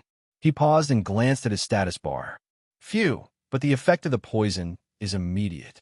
In those 10 seconds, I've lost 41% of my life points. Understood. When Hong Hu heard that, he already had some speculations. The system knows very well that one of us has the ability to stay in the air for a long time, so it used this method to make us lose control of the air. That should be the case, Feng Bujue said. Other than that, the way the poison enters the human body is still to be verified. Perhaps the poison not only infects the respiratory system, but also seeps into the body through the pores. If that's the case, as long as the player is in the air, whether they're breathing or not, they'll be poisoned. Actually, there's no need to verify it, Hong Hu said. Even if we wear a full virus protection suit and fly into the air, we won't be able to see anything. The two of them sighed at the same time. They're really guarded to the death, Flying Horse, who stood on the other side, scratched his head. You two are overthinking it. Isn't it tiring to keep guessing like this? Don't tell me you've chewed a few mouthfuls of food during dinner. Even if he chewed a few mouthfuls, he still had to swallow it. If you ask me, we'll cross that bridge when we get there. Since we can't go to the sky, we'll just walk to the island. You're right. Fong Bujue stood up with a smile and patted away the sand that stuck to his clothes. I also think it's time to change our strategy. Hey, are you going to give up on thinking as well? Hong Hu said, don't push it. No, I'm not giving up on thinking. It's just that I don't want to rely on thinking 100% anymore. Fong Bujue replied. Brother Ma's words do have some truth to them, based on my experience of failure in the Team Nightmare dungeon. In this mode, trying to predict and verify all the plot and flags is impossible because this mode is too difficult. In a solo Nightmare dungeon, death means the end because there is only one person in the game. But in a Team Nightmare dungeon, death is not the end. 1 or 2 deaths, or even 1 or 2 deaths, is not considered a failure because theoretically speaking, as long as one person is still alive, there is still a chance to clear the scenario. Therefore, in this mode, there is a chance of a death trap that appears without warning. The more the player tries to guess and verify, the easier it is to increase the chance of death. Most of the time, we need to make a choice without any warning. To put it simply, to clear a team survival scenario on Nightmare difficulty, you need 70% rationality and 30% instinct. Why don't you just call it luck? Hong Hu said, luck is also a part of one's ability. Fong Bujue shrugged. This is like gambling. Calculation is important, but it cannot guarantee that you will win. He shrugged. Of course, I have to say that my luck is very bad, very bad. Then, he looked at unrestrained thought. But I can see that there's a guy here who's full of character. Yes, it is a miracle that he has survived to this age, Hong Hu said. What are you guys talking about this time? Imaginative Horse interrupted with a confused expression. Brother Ju's earlier conversation sounded like sha to Brother Ma. It's fine. Lead the way, Fong Bujue said. We'll cross that bridge when we get there. Chapter 537. After confirming that they could not take the air route, the 5 stepped into the forest next to the beach. With Flying Horse leading the way, Uncle Worthless followed closely behind, and behind them were Hong Hu, Fong Bujue, and Atobi-sama. The group cut through the obstacles and slowly moved toward the heart of the island. The first step of the main quest had a time limit, and that was a good thing. Based on this, it could be deduced that the Temple of Faith was not that far away from the player's starting point. At least theoretically, they should be able to reach it within 3 hours. Is it possible that the temple is close to the shoreline? Actually, we don't even need to go deep into the island. We just need to walk along the beach and we'll be able to find it. Yes, Fong Bujue replied with a smile. But if that is the case, then there is a new problem. He turned around. When we're on the beach, should we go left or right? Atobi was confused by the question. After 2 seconds of hesitation, he replied, Are you trying to argue with me? Of course not. Before Fong Bujue could answer, Hong Hu cut in. Brother Fong is not wrong. There is no difference whether we go left or right or enter the island. He paused and scratched his neck. First, we don't have a map, and second, we don't have any hints. Wherever we go, we're just trying our luck. Brother Ju added, however, based on experience and common sense, the chance of the temple being on the island is higher than on the beach. He pointed at the heavenly steed in the sky in front of him. Brother Ma's first reaction was to enter the island, so I also. His words came to an abrupt end. The next second, Fong Bujue's expression shifted, and he yelled, Don't move. The others had no idea who he was talking to, but all 4 of them stopped moving. Hong Hu, don't move. Fong Bujue used a firm and steady voice to add. What happened? Hong Hu replied nervously. At this moment, he was like a statue. His figure was practically completely motionless, and only his mouth was spitting out words. There's something on the back of your neck. When Feng Bujue said this, he had already stepped forward and stood behind Hong Hu. The other three knew that it had nothing to do with them, so they heaved a sigh of relief and looked over. It's quite strange. Feng Bujue was just about to reach out his hand when he stopped. What is it? Hong Hu remained calm. At this moment, he realized that there was a reason for the itch on his neck. It should be leeches. Feng Bujue continued. Judging by your tone, it's not an ordinary leech, right? Hong Hu said. Yes, Feng Bujue said. Because I can't see it. What do you mean by that? Hong Hu asked again. I can see that the wound on your neck is squirming and leaking blood. Feng Bujue replied. But I can't see the thing that is sucking your blood. He leaned closer. From the shape of the wound, I'm guessing that it's a leech. A transparent leech? Uncle Worthless added. No, it's definitely not transparent. Hong Hu denied it. If the leech is transparent, then when my blood enters its body, its outline will be revealed. But the thing before us has sucked your blood, but it hasn't revealed itself. Feng Bujue continued Hong Hu's words. Let's call it ghost leech for now. Is this the time to name it? Hong Hu replied quickly.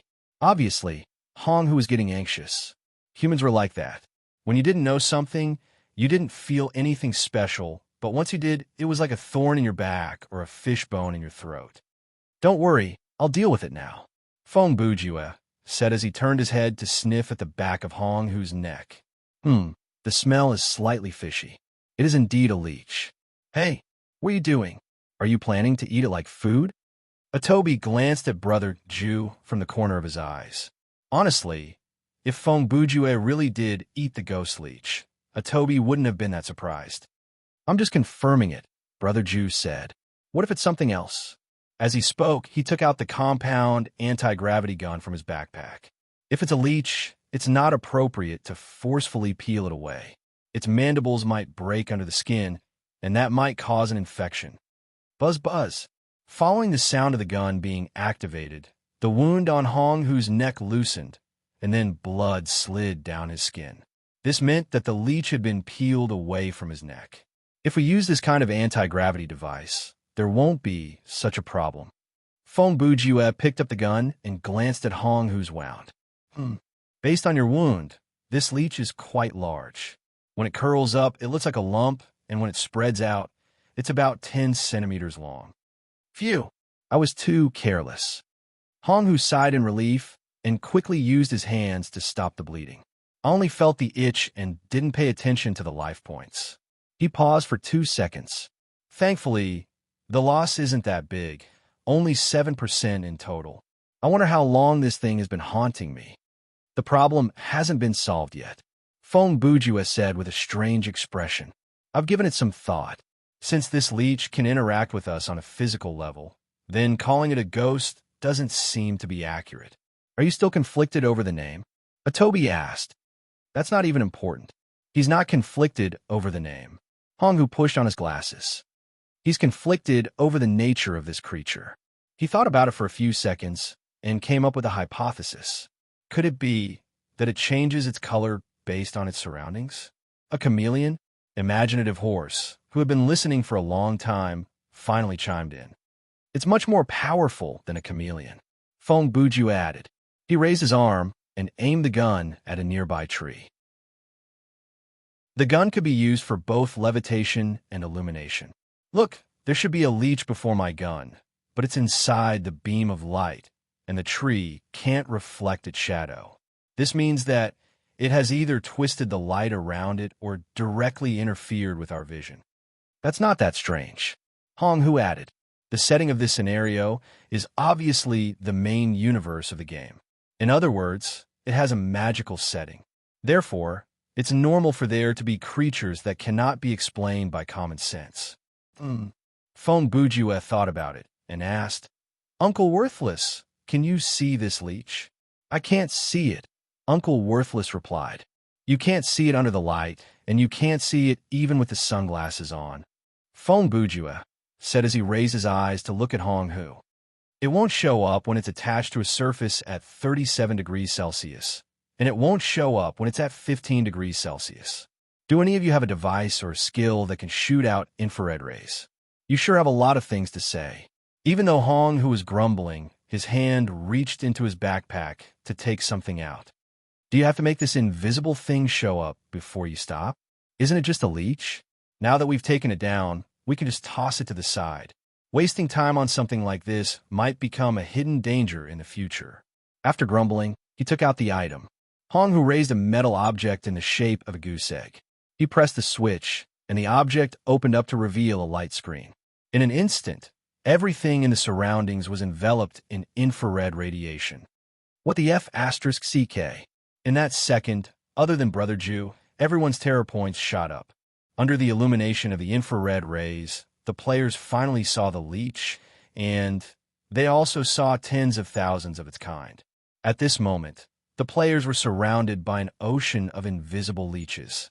The treetops above their heads, the mud beneath their feet, the tree trunks beside them, the grass, the rocks. Almost every place was crawling with these creatures, including the clothes of the 5 of them. There were quite a few of them already attached to them. Thankfully, our clothes are quite tight, so not much of our skin is exposed. Feng Bujue said calmly. Furthermore, these leeches move very slowly. They only manage to move a little bit after half a day. He looked at Hong, who, with regards to you, Brother Glasses, looks like you're just unlucky. He raised the catapult in his hand and shook the leech that was floating. This one probably fell from the tree and landed on the back of your neck. Why are you still talking nonsense? Atobi looked at the things on his body, and he was about to go crazy. He did not dare use his hands to slap them away, so he could only yell in a panic. What should we do now? There's no need to do anything special. Feng Bujue waved his hand to fling the leech away from the catapult. Then he looked around and said, Look at this density. There's no need for us to hurry to clean the leeches that have already stuck to us.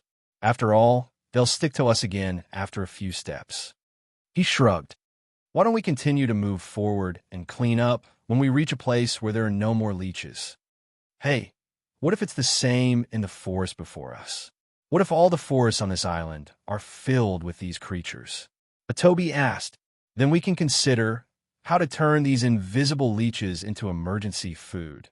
Feng Bujue said with his head tilted to the side. In any case, we'd better move quickly.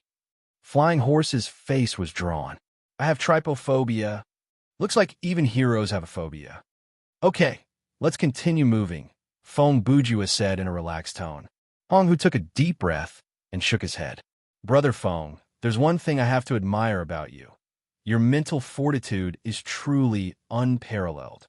Yes, would a normal person be able to act so nonchalantly after knowing the situation around them?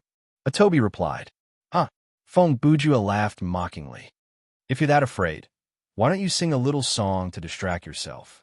Come, sing with me. The moment he opened his mouth, he started singing. Brother Pony, legs facing west, lead Uncle Worthless, and follow along. Hey, you're scolding yourself for the sake of rhyming. Chapter 538. The group continued to move forward under a rather oppressive atmosphere. Every once in a while, Ambitionist would take out the infrared light to illuminate the area. Firstly, it was to check their surroundings. Secondly, it was to let everyone check if there were any leeches crawling onto their skin. The size of this leech forest was much larger than they expected. They walked for a long time, but they were still surrounded by invisible leeches. Due to the increasing number of leeches on their clothes, they had to stop to clean themselves up. Then they walked for a while and stopped again to clean themselves up. Finally, about 1 hour after Feng Bujue threw his second punch, or in other words, after accepting the quest, the 5 arrived at a small stream. The infrared light showed that with the stream as the boundary, there was not even one leech in the forest. Seeing this, the group cleared the leeches off their bodies and leaped over the stream. When they reached the other side, they inspected their surroundings again. After confirming that they had not brought half a leech with them, they sighed in relief. Finally, we've escaped from that disgusting place. Atobi-sama sighed. This is like a new life, indeed. Unrestrained Pegasus chimed in. A bunch of squirming creatures stuck to the hero's body. That is so inappropriate. Feng Bujue scratched his chin. That might not be the case. I've seen some very interesting hero anime. In the movies, scantily clad female warriors were bound by strange creatures and lifted into the air. Hey, are you sure you're watching a hero anime? Atobi roared. Isn't this one of those movies where the title is made up of letters and numbers? TSK. How uncultured. Feng Bujue scoffed with condescension. If the title is made up of letters and numbers, then it's a real person. You too. Enough is enough. Ambitionist roared. Why did the topic change to a strange place so naturally? You'd better focus on the scenario. I say. Uncle Worthless interrupted the idiot's nonsense and said in a more serious tone, Have you noticed? He paused for a moment. It seems to be getting hotter. Now that you mention it. Feng Bujue continued. That's true. The temperature seems to have suddenly risen from the 20s to more than 33 degrees. Unrestrained, Pegasus replied. You're all too slow. Honghu adjusted his glasses and said proudly, I noticed it just now. He pointed to the stream behind him. With this stream as the boundary, the temperature on both sides is obviously different. If you don't believe me, you can jump back and try. The other side is definitely still in the 20s. Oh, I see. Brother Ju rested his head on his hands and said leisurely, So it is indeed getting hotter. Then, what did you think it was? Atobi asked. I thought it was because we were talking about something interesting that caused my body to become restless, Feng Bujue said with a smile. This was Brother Ju's sense of humor. He would always come up with some weird joke at the most inappropriate time, and the content would be unimaginable. It could be so sophisticated that it would be hard to understand, or it could be so obscene that it would be hard to understand. You sure are restless? Hongwu narrowed his eyes and mocked. You came up with the wrong idea, filled in the gaps, and then got high on your own until your whole body started to heat up. The whole process took less than 10 seconds, right? Your imagination is going to break through the sky. Of course, at the end of the day, I am an artist, Feng Bujue replied shamelessly. That's enough. Uncle Worthless shook his head and interrupted them again. I was just reminding you that the temperature has changed. The three of you sure know how to talk nonsense. He turned to Honghu. Honghu, you know Brother Feng's personality. Don't be so easily tricked by him. Also, Brother Feng. Uncle Worthless turned to Feng Bujue. Even though I agree that when casual players play games, they should focus on the pursuit of fun, but you shouldn't be so casual. After all, most of the people on our team are professional players, and we still care about whether we can clear the game or not. Okay, I understand. Feng Bujue shrugged. I will stop talking nonsense. Let's continue our journey. Brother Ju quickly nodded and ended the conversation. Facing someone like Uncle Worthless, Feng Bujue was helpless. He understood this kind of person very well. They rarely spoke in such a serious manner, but they were indeed capable, and their hearts were as clear as a mirror. If this kind of person came to warn or advise you with a serious attitude, you had better listen to them because they had a point. In real life, Brother Ju had several friends with this kind of personality, such as Bao Qing and Ouyang Ruo. Feng Bujue had left them in his will. Yes, he had written it, and he had been adding to it. You're all people that I envy. You have a successful career and a happy family. Your talents are enough to make you look down on others, to make those who are not as good as they seem feel ashamed of themselves. But you have maintained humility, integrity, and integrity. I didn't leave anything for you because you already have many things that I don't. But at the end of the day, I'm more handsome than you. Therefore, I have left you some of my selfies to encourage you to reach greater heights in your life. Quick, look. What is that? After walking along the forest path for another 20 minutes, Skysteed in space suddenly saw something. He immediately stopped and shouted in a low voice. Hearing that, the four behind him all poked their heads out to look, and they saw that behind the shadowy trees there seemed to be a large shadow approaching. The shadow was more than 2 meters tall and more than 2 people wide. Looking at the way it moved, it seemed to be a creature that walked upright. How about we hide first? Feng Bujue asked. What are you afraid of?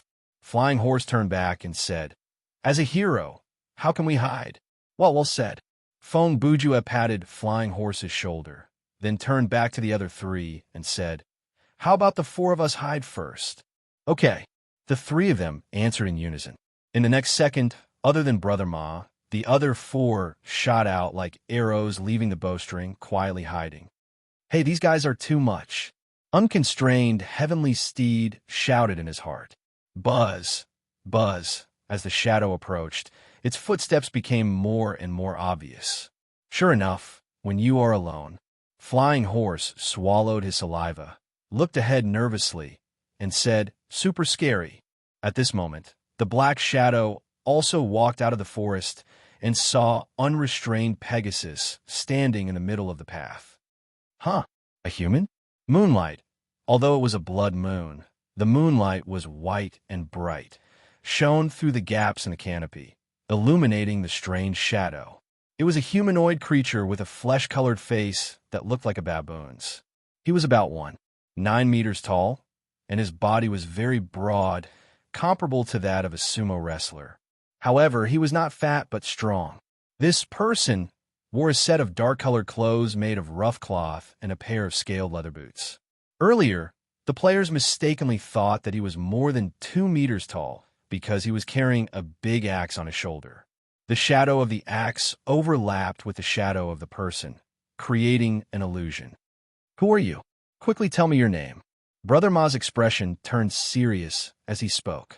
F*CK. Feng Bujue, who was hiding in the dark, was shocked. He thought to himself, this guy's ability to communicate with NPCs is really negative. If he speaks like this, even a friendly target might turn their aggro on him. Hee. Ah, who would have thought that the baboon-faced man would actually smile? It was a strange smile, a crazy smile, an inexplicable smile that made people shudder. What? Flying Horse asked, what's so funny? Ha ha ha ha ha. The baboon could not stop laughing. After so many years, finally, a creature with normal thinking is talking to me. Ha ha. He danced with joy, his face full of joy. Ha ha. Human. It's a living human. Hey, what is this development? Hong Hu, who was hiding in the tree, could not help but mutter. Who knew? Oh, are there more? The baboon-faced man immediately raised his head and accurately directed his gaze to where Ambitionist was. He stared straight at him and said, that's great, there are 2 of them. After he said this to himself, he suddenly raised his axe and fiercely chopped down at Sky Steed in the sky. The baboon face changed into a ferocious expression in a second. He laughed maniacally and said, then it's okay if I kill one. Ha ha ha. Chapter 539. Heavenly Horse, flying through the sky, saw the axe coming and immediately dodged to the side, easily dodging the attack. Although he did not know who the baboon-faced man was, judging from the speed and strength of the axe, he was not a powerful character. In the next second, unrestrained Pegasus stabilized himself and swung his arm, preparing to counterattack. Dingling. At this moment, a bell rang from not far away. It was the sound of Feng Bujue activating the bell of Jin Gang. He used the first command. Observe the details of an NPC. Name, listener rescind, faction, none, level, 100, height, 192 centimeters, weight, 316 kilograms, able to initiate battle. Yes, additional plot. Shortcut to the Temple of Faith. Hold your punches. Feng Bujue glanced at the menu and immediately shouted. Unrestrained Pegasus heard this and quickly stopped, holding back his skill. Everyone knew what he was going to use. What's wrong? Brony turned around and asked. Resend. Calm down.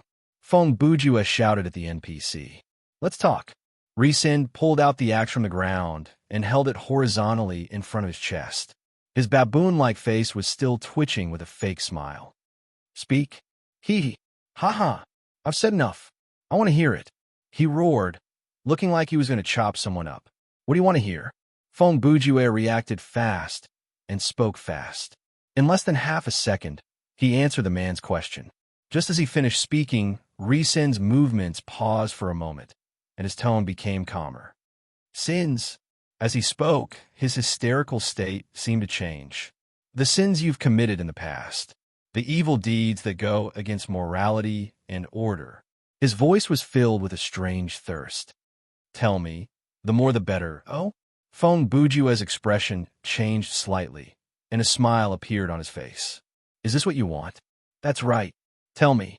Resend strode forward, quickly approaching Brother Jew. Be careful. Uncle Worthless, who was standing at the side, hurriedly warned. By then, both he and Atobi had shown up. Even unbounded Pegasus and Hong, who had come over, ready to help. Ha! That kind of thing, you can have as many as you want. Feng Bujue didn't move an inch. As he casually responded to Resend's words, he waved to his teammates on both sides, indicating that they didn't need to worry. Quick, hurry up and tell me. Resend rushed up to his brother Jew, urging him with a fervent look on his face. Then I'll just say something that's not too serious.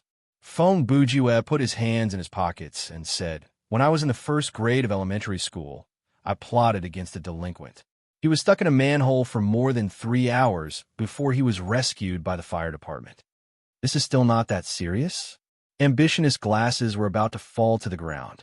To be honest, I feel very guilty. Feng Bujue continued calmly. After all, manhole covers are the country's property, and the fire department is very busy. Hey, you're guilty of the wrong thing, aren't you? You have to understand the feelings of a delinquent. Atobi's eyeballs were about to fall to the ground. Therefore, for my second ploy, I used a new plan that wouldn't cause trouble for others. Brother Jew continued nonchalantly. There's a follow-up? Just how big is the grudge? Are they trying to kill us all? Ambitionist thought to himself. Who would have thought that after the man was poisoned, he would call the police? Feng Bujue spat with condescension. TSK. Now that I think about it, it was because the dosage was too high. After all, the man was just a high school student. His digestive system is not as good as an adult's. What's with the dosage? What the hell did you put in someone else's food? Would a normal primary school student do something like that? Are you a dark version of Detective Conan? Atobi grumbled. Thankfully, my plan was flawless. I didn't leave behind any evidence, and the police didn't mind such a small case, so the case was left unsolved, Brother Jew said. But it is the truth that I've caused them trouble, and I am ashamed of myself. Hey, this story has to be made up, right? It has to be, right? Even Uncle Worthless thought to himself. Finally, one day, when I was in the 4th grade, I completed my revenge. Feng Bujue was still talking. That day, I successfully stole his wallet and took back the 3 yuan that he had extorted from me for breakfast. Then, I used a needle to prick the condom that he had placed inside his wallet. Then, I placed the wallet at the lost and found office at his school. When the other 4 teammates heard this, they had the same thought in their minds. Police uncle, that's the man. Revenge is indeed a delicious meal after it's cooled down. Feng Bujue paused and gave a sick chuckle. Ha! I sure was naughty when I was in my rebellious phase. As the saying goes, an eye for an eye, a tooth for a tooth, a tooth for a tooth. What do you mean by as the saying goes? Other than you, who else has as the saying goes? Atobi roared. That's not enough. Resen said after hearing that. Are there no more serious crimes? Is that so? Then, does destroying the evidence at the scene of a serial murder count? Feng Bujue asked. Hearing that, Imaginative Horse silently opened the game menu. How does it work to report someone to the police?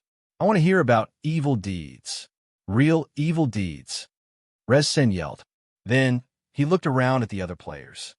All of you, tell me more. Quick, or else I'll kill you.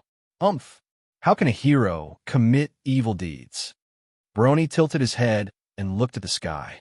At the same time, both of his hands made a gesture of crossing his index and middle fingers. You'd better go back to the kindergarten to learn how to lie from the other kids. Atobi yelled. So that's how it is. Hong, who pushed his glasses up silently and thought to himself. For this NPC, listening to other people's confession is basically the same as eating. From the looks of it, he has probably been hungry for a long time already, and that has caused him to lose his mind. Hong Hu's analysis was basically correct, and Feng Bujua's analysis was similar to his. After hearing Rasen's request, Brother Ju immediately thought of that because he had met a similar NPC, Aldan, before, who wanted to listen to ghost stories. In comparison, Rasen's hobby was not that strange. I've already told you, you can listen to as much as you want. Feng Bujue continued to negotiate with Rasen. But, in exchange, what kind of benefits can you give us? As expected of Brother Feng, Hong Hu thought. Now we're getting to the point. Rasen's expression chilled instantly. Feng Bujue's question seemed to have raised a flag and triggered a fixed reaction from the NPC. Benefits, Rasen said in a low voice. The meaning of this word is different for different individuals. His gaze swept across the 5 of them. Let me first ask, what is your faith? Chapter 540. Please select one of the answers below to answer. The system's voice rang. At the same time, a window appeared before the player's eyes. There were 5 options and related introductions. Ediani, the god of folly, a giant destroyer who uses a warhammer. He belongs to the chaotic evil camp. His believers are irritable, malicious, violent, and conflict-loving. Driven by greed, hatred, or lust, they will act impulsively and recklessly, spreading evil and chaos. Not only will they destroy beauty and life, but they will also destroy the order that beauty and life rely on to survive. Ifo, the god of lies, the king of gloom who uses a giant scythe. He belongs to the neutral evil camp. His believers will do anything for themselves. Everything is for themselves. It's that simple.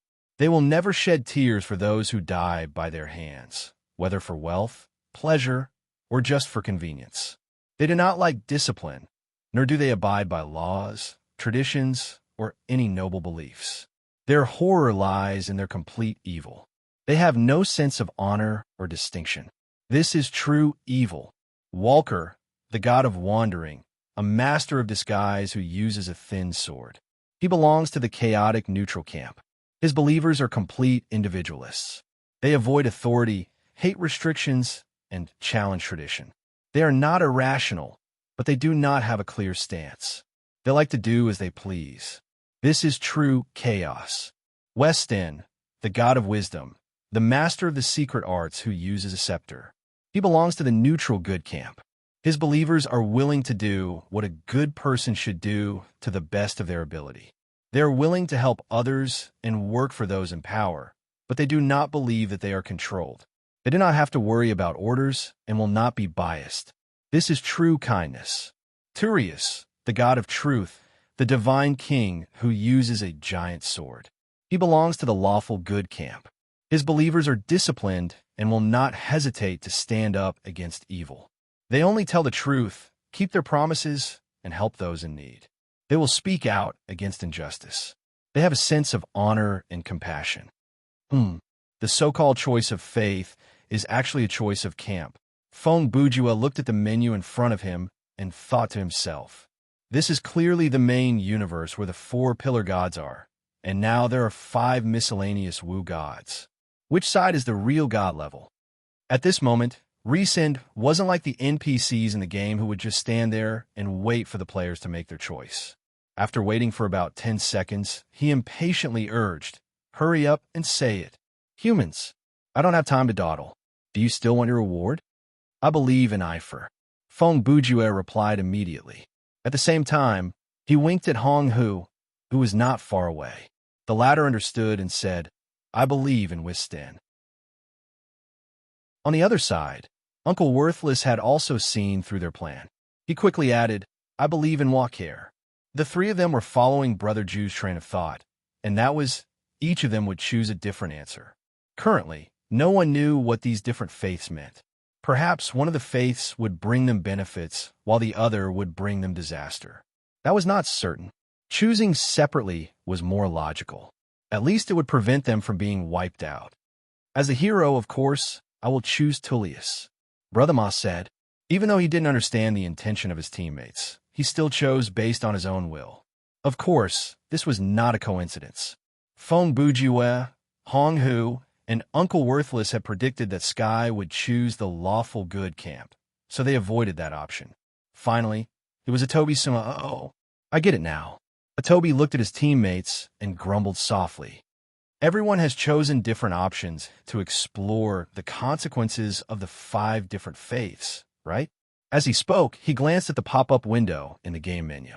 At this moment, the system's voice seemed to have added an explanation for him. Please do not come up with your own answer. For example, Christianity, Buddhism, atheist, God, science, proletarian warrior, brother Chan, etc.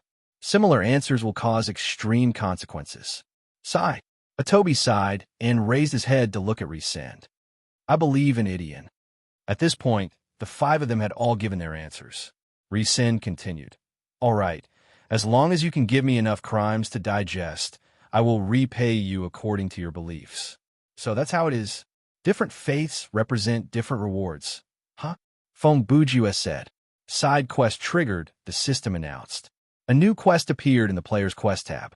Describe 7 crimes to satisfy hunger. Resend. Current progress 0/7. Before Resend finished, he turned to look at Brother Jew, who was the first to give his faith. Believer of Idian, I will give you the right to lie once. So it's not real. Feng Bujue was expressionless as he thought to himself. But what is the meaning of this? Do I need permission to lie? Could it be that somewhere on this island, people are unable to lie? While he was thinking, Resend turned to Hong Hu. Believer of Wisten, I can tell you a piece of information that you need to know. Oh, anticipation flashed across Hong, Hu's eyes under his glasses. If that's the case, I should be able to get the coordinates of the Church of Faith. Then, Resend turned to Uncle Worthless. Believer of Walker, I will give you the power of disguise once. Then, he turned to Flying Horse. Believer of Turius, you will not get anything other than this. At this point, Resend suddenly used his baboon face to make a face at Flying Horse and gave him the middle finger. Huh? Brother Ma was startled, but 2 seconds later, his reaction was still, huh? And you, believer of Idian. After Resend gave him the middle finger, he turned to Atobi. I will give you the axe that I am holding. Silence, about 5 seconds of silence. Hey, what's going on? Hong, who was the first to grumble. This difference in reward is too big. Giving a middle finger to the kind and giving a piece of equipment to the evil. Feng Bujue scratched his chin. This time, Atobi is really lucky, huh? Atobi placed his hands on his waist and laughed loudly. His face was filled with elation. This is the will of the heavens. You guys fought to be the first to choose the option that looked good, but you didn't expect that the one left behind would be the best one. Ha ha! What is there to be happy about? This is not a killing game. Feng Bujue replied. Furthermore, that axe looks like a broken weapon. Stop wasting time. You're just jealous. Atobi roared. You neutral and evil loser. Eat my beep. Your F**king into the character. Feng Bujue wiped the cold sweat from his temples. Human, stop wasting time. This is the only condition I can give, Resend said. If you want it, then hurry up. I have a question. Feng Bujue cut him off quickly. Are there any restrictions when we describe our crimes? Like, each person has to say 1 crime, or each person can say at most 2 crimes. No. Resend repeated anxiously. His eyes were burning with passion like a drug addict on the verge of breaking down. Then can I do it alone? When Feng Bujue said that, he turned around to look at his 4 teammates. Naturally, his teammates had no objection to his suggestion. As the saying went, let the professional do the talking. Sure. In any case, just say it. Resend widened his eyes, and the muscles on his face were twitching. Quick, I can't wait any longer. Okay. Feng Bujue suddenly raised his voice. Before he finished, he turned around and walked to a rock. He leaned against it and opened his mouth to recite. Green hills are blessed with the bones of the faithful. White iron is innocent. Good and evil have been like ice and charcoal since the beginning of time. As he spoke, he casually picked up a flat stone and smashed it on the rock beside him, making a paw sound. What the hell? Even the opening poem is coming out. Is he going to do a monologue? Toby gasped. Hong Hu pushed on his glasses and mocked. Brother Feng, you're quite professional. Should we clap and shout one more? One more? Sure. Feng Bujue slapped the bridge of his nose and smiled. The law-abiding is depressing. The strong sing every night, harming others for their own gain. The righteous starve. Building bridges and roads is blind. Murder and arson are common. I asked Buddha in heaven, and Buddha said, he slapped the rock again. I can't help it. You're able to say that out loud. Impressive. Uncle Worthless laughed. Oh, so this guy doesn't see eye to eye with the people from the lawful good faction? At that moment, it was as if he had traveled through time, reacting to what had happened a few minutes ago. This reflex arc of yours. Hong Hu stopped and shook his head helplessly. Oh well, I'm too lazy to talk to you. On the other side, the listener rescind, sat down with his legs crossed, and leaned against the handle of his axe. He looked at Brother Ju with excitement, waiting for him to start. In this dynasty, there was a reckless man. Feng Bujue started his story. From the content of the quest tab and the conversation earlier, Brother Ju believed that the mission did not require him to talk about his own sins. He could talk about other people's sins. Therefore, he was filled with confidence. After all, it was easier to write a story from a third-person perspective than to write one's own story. This was Brother Ju's profession. He could handle 10 sins, much less 7. Chapter 541. In this day and age, there was a reckless man with the surname Miao and the name Dai. People called him David Muirs. Feng Bujue's first sentence did not sound human at all. What the hell is that? Toby mumbled. A foreigner. That should be David Muirs. What do you mean by surname Miao and the name Dai? Is he just making things up for fun? Brother Ju continued. He was a young police detective. He had a wife by the name of Tracy. After his transfer, Muirs met a new partner by the name of William Somerset. The man was in his 60s and had a face as dark as charcoal. He was originally an African American. Isn't that obvious? Of course, a black man would have a face as dark as charcoal. Toby mumbled. That Somerset was a man of great talent and wisdom. However, in 7 days, he would retire from the police force. One rainy day, Muirs met him at a crime scene. Inside a small room, there was a fat body sitting at the table, his face buried in sauce. On the wall behind the fridge was a message, gluttony. Hey, what is this? This feels so familiar. Even though Uncle Worthless had the word uncle in his name, he was actually just over 30. Technically speaking, he was still an otaku. As someone who had plenty of time on his hands, he had watched plenty of old movies. Therefore, when Feng Bujue reached this part, Uncle Worthless immediately understood what was going on. The next day, a famous litigator was found dead in his office. His blood splattered everywhere, and the word greed was written on the wall. Brother Ju continued. With that said, ambitionists could not help but mock. Are you planning to repeat the movie's 7 deadly sins from the beginning to the end with the words 8 fan screen? Feng Bujue stopped and used an impatient tone to warn Hong Hu. You over there, stop interrupting. That's right. Stop wasting time. If you don't want to listen, then move away. Rescind, who sat hugging his knees, turned around to glare at Hong Hu to express his protest. Ha! Ha ha! Hong Hu's lips twitched as he laughed drily. Fine, since you're Zhou Yu fighting Huang Gai. In the next half an hour, Feng Bujue added more details to the story and came up with a vivid version of the 7 deadly sins. When he was done, the system announcement came. Side quest completed. The notification in the quest tab became, describe the 7 crimes to satisfy hunger of rescind. Current progress. 77-inch and was ticked off.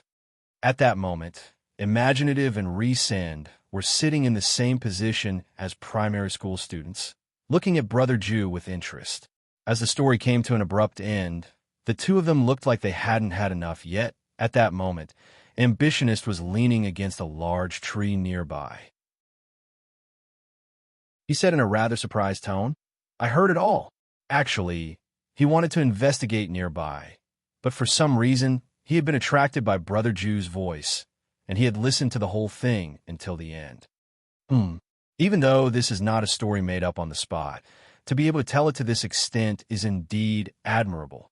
Uncle Worthless commented as he puffed out smoke. Toby added, "After all, we don't have to do anything, and they didn't judge us as AFKs. Just treat it as a simple story. It has been so long since I've tasted crime. I've almost forgotten the taste of fresh blood."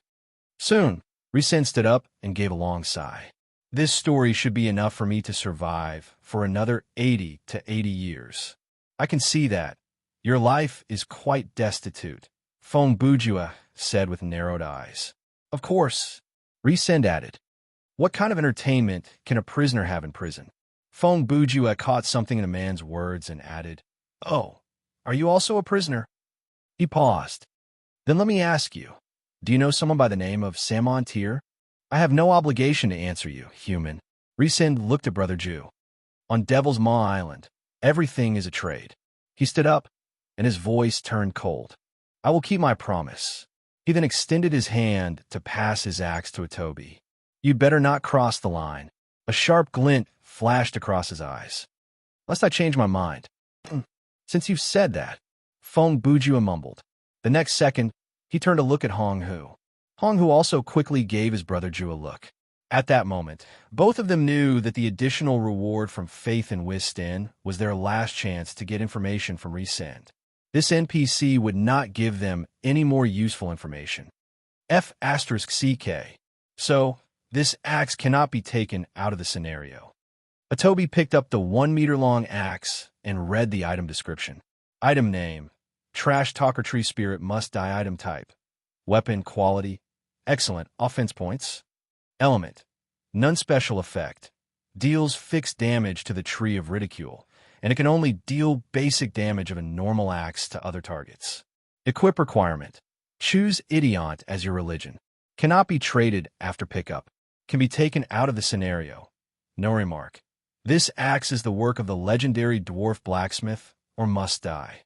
One time, when he was passing through a forest, he ran into several trees of ridicule. Even though these prankster tree spirits did not have any actual attack, they were extremely venomous and tough. Even the best weapons could only cause slight damage to them. That day, after Mr. Must Die was humiliated, he was enraged. Therefore, he spent 2 days to create this weapon that was specifically designed to counter the trees of ridicule. Later, he used the wood from the trees of ridicule to create the infamous divine weapon, the armor of sarcasm. Of course, that is a story for another time. Okay, then what about our reward? Fong Buju asked Resend. "Here, this is yours," Resend said as he reached out his thumb to press lightly on Brother Ju's shoulder. In the blink of an eye, a strange magic seal appeared on the latter's shoulder. "And you?" Resend turned around and walked towards Uncle Worthless, pressing another magic imprint on his shoulder. "When you need to use it, just place your hands on your shoulders," Resend added. Aren't you going to explain the theory and effect of this thing?" Fong Bujua asked. "When the time comes, you will naturally find out," Resend replied. "You might as well not have said anything." Fong Bujua grumbled as he walked toward Toby. "Hey, Toby, let me take a look at the equipment description." After the update, the ability to show the equipment information to teammates has been added. As long as 2 people stand close to each other, there is no need to pass the item to the other. "Then, I can ask you a question now, right?" Ambitionist walked towards Resend and asked with a serious expression. "Yes, just as I promised," Resend replied. "Believer of Wistin, I will tell you a piece of information that you need to know." He paused for 2 seconds. "You are a believer of the God of Wisdom, so you should know what you need to ask, right?" Ambitionist hesitated for a moment before turning to look at his teammates. Uncle Worthless maintained his silence, and only God knew what kind of expression he had under the sunglasses. His face with thick brows and large eyes always had the same expression, and Honghu did not expect him to come up with any good suggestions. Fong Bujua focused on studying Toby's equipment. It looked like he did not plan to come up with any suggestions on this matter. Toby shrugged and turned to look at Honghu as if to say, I don't mind. Then, Ambitionist saw that his teammates had no intention of interfering with him, so he spoke according to his own idea. Please tell me the fastest way to reach the Temple of Faith within the scope of our ability. Humph! No wonder he's a strategist. When Feng Bujua heard that, he thought to himself. He didn't ask for the coordinates, but asked for the fastest way to reach the Temple of Faith with the premise that it is within our power. Impressive. Without the aid of the Bell of Jin Gang, he still made a brilliant choice. If Brother Ju was the one asking this question, he would have asked the same thing. Although he had thought of using this opportunity to ask the question, what is the method to leave Devil's Maw Island? But considering the current situation, mainly the time limit, it was clear that it was more important to clear the main mission first. Chapter 542. Risen's answer was quite specific. He raised his arm and pointed. Head in that direction. Pass through the taunting forest and the swamp of the specters, and you'll see the temple. After giving that hint, he turned to leave and disappeared from the players' sight. The players did not waste any time and moved in the direction that Risen had pointed out. Atobi grumbled as he walked. In the end, the person with the axe is the coolie responsible for cutting down trees to pave the way. That fits your choice of religion and faction, Feng Bujua teased. Facing Brother Ju's taunt, Atobi thought that was the most appropriate response. Eat my big beep. Ha! Feng Bujua laughed. But, from a certain perspective, there are benefits to being chaotic and evil. For example, I can't say the 4 words that you just said. You're right. Imaginative Horse chimed in. Obviously, he gave it a try, but similarly, he could not turn his intention into action. Interesting. Honghu added. I can't say those 4 words either. Looks like only those who have chosen Idiot as their religion can say them. So what? Atobi asked. It's not like there's any actual benefit to it. I don't know about that, Uncle Worthless added. But based on this, we can confirm that the influence of the choice of religion plot is far from over. That's right, Honghu added. Based on this speculation, in the upcoming game, we might run into some kind of problem that can only be solved by a specific religion. Feng Bujia nodded in agreement and reminded, there is one thing to note. Different faiths can solve different problems, but can also bring different problems. As they spoke, they walked out of the forest. Then, a tall mountain wall appeared before their eyes. In the middle of the mountain wall was a ravine that looked like a canyon. The red moon shone down on the ravine, creating a strange shadow of a tree. Just looking at it from afar makes my hair stand on end, Atobi said weakly as he walked to the front with the axe. I think this will be an interesting place, Feng Bujua said. It should be able to enrich my vocabulary. After reading the equipment description for trash, talking tree spirits, must die, his interest in the tree of ridicule had been piqued. I think you're already a good talker, Uncle Worthless said sincerely. There's no end to learning, Feng Bujua replied. Very quickly, they arrived at the mouth of the gorge with a slightly steep terrain. The group of people filed in and entered the strange and eerie forest. The soil here was dark gray, like solidified ashes, and the air was filled with a pungent smell of sulfur. The bark of the surrounding trees were dark brown, and the roots were intertwined. The trunks were shaped like giant pythons, and the branches were twisted. In terms of appearance, if a normal tree was standing, then the trees in this forest were dancing. After walking for a while, Atobi suddenly turned around and asked his teammates with a pale face, "Did you guys hear that?" I think there was some kind of sound, right?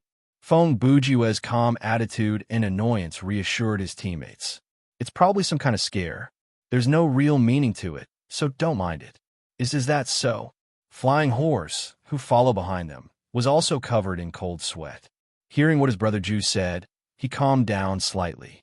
It turned out that not long after they entered the taunting forest, some small voices had entered their ears. The voices sounded like whispers, but they could not tell what they were talking about. For Feng Bujua, this was nothing. However, most people would be a little scared in this kind of dark and eerie environment, constantly hearing voices that seemed to be there and not there. Suddenly, a maniacal laugh rang out. The sudden increase in the volume caused everyone's terror points, other than Fong Bujue, to drop back onto the roller coaster. Who is it? Atobi asked nervously. His hands gripped the axe tightly, and his palms were slick with sweat. Da. Another startled roar sounded. Ah! Strange laughter and threatening sounds that were obviously malicious rang out one after another. Those sounds were like a whirlpool that spun around the forest at high speed, making it difficult to identify the source. Don't panic. Even though there was sweat on Hong Hu's forehead, his voice was relatively calm. The voices are most likely coming from the surrounding trees. He pushed on his glasses. Everyone knows that this is the taunting forest, so you should be mentally prepared. Ha! Ha ha! Imaginative Horse's thick brows and large eyes seemed to be cramping. He tried his best to maintain his normal composure.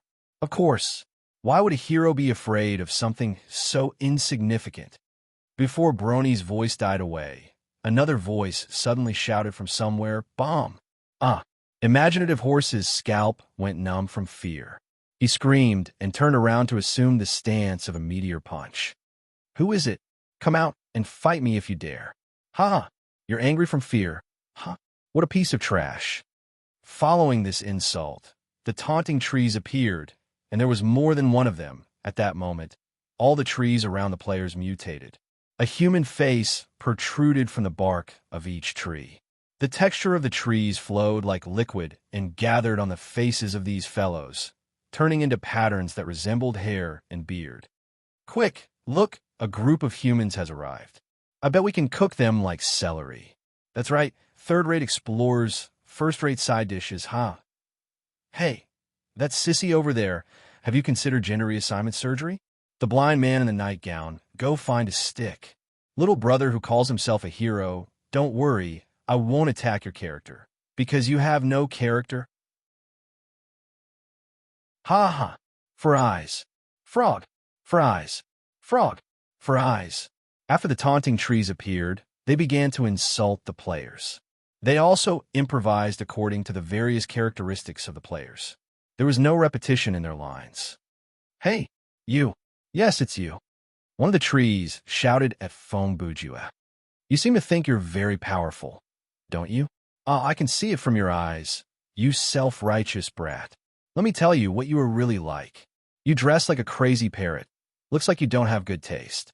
I guess you're a country bumpkin who likes to eat garlic sausages. The smell you give off when you talk is like a ball of beans trying to escape the digestive system of a cow. Fong Bujue listened to the other's mockery and did not show the slightest anger. He nodded his head in all seriousness and muttered something under his breath, as if he was preparing to memorize these words for future use. Chapter 543. Monsters. Insults don't work on me. After unrestrained Pegasus saw the strange trees, he was no longer afraid.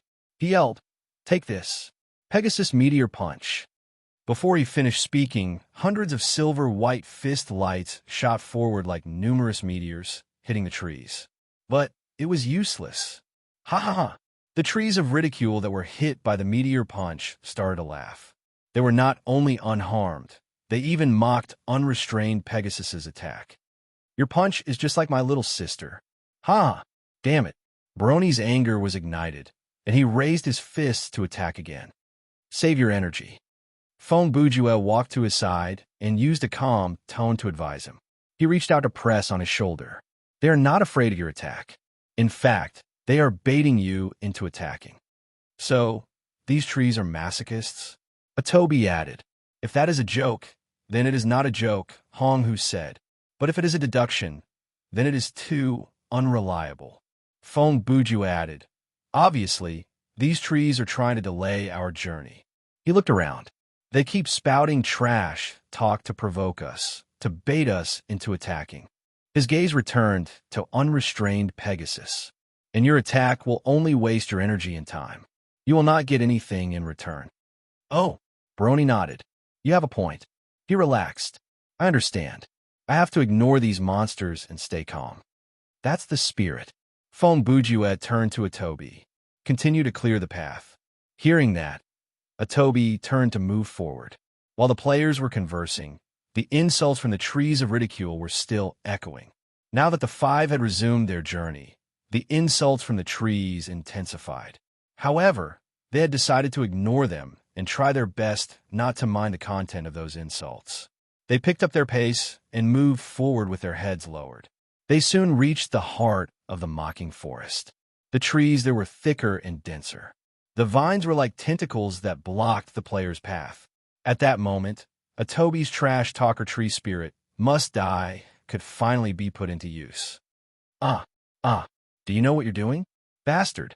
When the axe chopped the vines, the strange trees kept groaning and cursing. I know. Atobi showed no mercy. He waved the axe with a carefree expression. Why else would I be so happy doing it? He revealed the expression of a member of the chaotic evil faction, smirking as he slashed at the vines blocking his way. Right then, Fong Bujua, who was following behind Atobi, seemed to be reminded of something. He turned back to ask, "By the way, Uncle Worthless, do you mind lending me a fire?" Uncle Worthless took out a lighter from his pocket and tossed it to Brother Jew. "Thanks." Fong Bujue raised his hand to catch the lighter. Then he picked up a small twig from the ground and tried to light the twig up. "What are they doing?" Unconstrained Sky Steed asked. "Testing the fuel," Fong Bujue replied. Oh, Hong, who understood the meaning of that sentence immediately. "Good idea. What are you guys talking about?" Unconstrained Sky Steed asked with confusion. "He wants to test how long the branches can burn," Hong, who explained. "A tree that can survive Pegasus Meteor Punch has to be special. So that's why." Uncle Worthless understood. If the branches of the Tree of Mocking are indeed flammable and can burn for a long time, then we can collect some now to prepare for an emergency. "Yes, you're right," Hong, who said. "From the basic setting of this scenario, we had to start a fire to heat up food sooner or later, so it's important to plan ahead." While they were talking, Fong Bujua had made some progress. I knew it can be lit." He spent some time and finally managed to ignite the branch in his hand. Brother Jew tossed the lighter back to Uncle Worthless and quickly took out the catapult from his inventory. He floated the burning branch before the catapult. "Now, let's see how long this thing can burn." "Hey, you Astra's shoal." A tree of ridicule next to him interrupted loudly. "Do you think doing this can change the outcome of your certain death? You are an idiot who thinks he's so smart. Your brain is as small as a mole's wedding utensils. You are a maggot that wriggles in the crevice of stupidity and arrogance. What you're doing is meaningless. It's as useless as translating the book, How to Learn German, into German." Fong Bujue smiled at the tree. "What's wrong? Why are you so agitated? Did I just happen to be burning your beep? You Astra's shoal, come over here if you dare. Let's fight one-on-one." The tree of mocking roared. "I'm not coming over." Fong Bujue responded with a smirk. "Come and hit me if you dare, idiot." Hey, you're persuading us to ignore these trees while you're having fun with them?" Hong, who said. "After successfully collecting a lot of trash talk, you ready to apply what you've learned? Cut the crap. Yulong, you will die in front of me sooner or later, and your last line will be, 'Since I was born, why was I born?' You're suddenly coming at me? Are you crazy?" "I'm bored anyway," Fong Bujue replied with a shrug. After a while, Brother Jew leaned closer to look at the branch that was enveloped in flames. As I expected, even after burning for so long, the size of the branch shows no sign of shrinking, and there is no ash left behind." As he spoke, he released the button of the catapult and let the branch fall to the ground. He then stepped on it a few times. Very good. It's much easier to extinguish than to ignite." He put away the catapult and said, "It's really a safe and flame-resistant material. It's a pleasant surprise. If the little match girl had a box of matches made of this wood, the story wouldn't have ended in tragedy." He paused for a second, as if he had thought of something. "Oh, of course, if her father was a pervert, then a few years later, the story would still be, 'Hey, you should know when to stop.'" Ambitionist yelled and interrupted. "Are you going to talk about something that will make you hot again? You're always thinking about something, aren't you?" Ah, I don't understand what you're talking about at all, Flying Pegasus said with a puzzled look. But I feel that you two have a good relationship. Nonsense, Honghu replied. This person is not on my friend list at all. Hey, guys. Suddenly, Toby spoke. He stopped moving and turned back to give his teammates a look. Looks like we're in trouble. Chapter 544. After clearing a patch of brambles, a narrow path appeared before the 5 players. The walls on both sides suddenly closed, leaving behind a gap that was several meters wide. At the only intersection, there was a tree of ridicule standing there. The trunk of the tree was very thick, and it was just large enough to seal the gap. There were small gaps on both sides of the trunk, barely big enough for an arm to reach through. The tree was shockingly tall as well. Its crown was like a sea anemone that clung to the wall. If the players tried to go around it, they would enter the range of the poisonous fog. Looks like it will take quite some time to chop down this tree. Imaginative Horse mumbled to himself as he looked at the tree. I say, if we fail to get this axe, Atobi added, will we be stuck here? That might not be the case, Feng Bujua said. There are at least 2 ways to pass this. Yes, we can force our way through from above and then neutralize the poison, Uncle Worthless said. He paused, and his eyes shifted slightly. Or, we can use a certain angle and force to destroy the mountains on both sides to clear a path. Feng Bujua added, but both of these methods come with a certain risk, and we will have to pay a certain price. But now, I only need to do the hard work, right? Atobi said in a helpless tone. Ha! Thank you for your hard work. Uncle Worthless consoled him with a smile. Sigh. It is my fault for being an admirer of Idani, Atobi said as he carried the axe and moved forward. But at that moment, something unexpected happened. Ugh! A low groan was heard, followed by a strange scene. The bark of the tree of ridicule started to move, and the shape of a cross slowly poked out from the trunk. The players thought that it would be the giant face of the tree of ridicule, but as the shape became clearer, they realized it was the shape of a human. About 20 seconds later, the transformation of the giant tree stopped. A human-shaped bump appeared on its bark. The person was like a living creature wrapped in the bark. Its body was still moving slightly. Humans. The voice came from the head of the humanoid figure. You actually managed to come here. At this point, his head turned slightly. Since this tree man only had a basic outline and no details, his expression and gaze were unclear. The players could only guess that he was moving his gaze. You, tree man, turned to Atobi. You want to use the thing in your hand to chop down this tree? Air. Atobi hesitated for a few seconds before replying cleverly. It depends on the situation. If you can let us pass. Feng Bujua took a few steps forward and interrupted. We can give up violence. No, please. The man in the tree interrupted. Cut down this tree. Oh, something crossed Feng Bujua's mind. You and this tree are not one. A long time ago, we were not, the man in the tree said. But now, I just want to die. Feng Bujua scratched his chin and thought about it. Is that so? Atobi turned back to say, since we already had this plan, how about we fulfill his wish? Wait a minute. Feng Bujua waved his hand and walked to Atobi. He lifted his head to look at the man in the tree.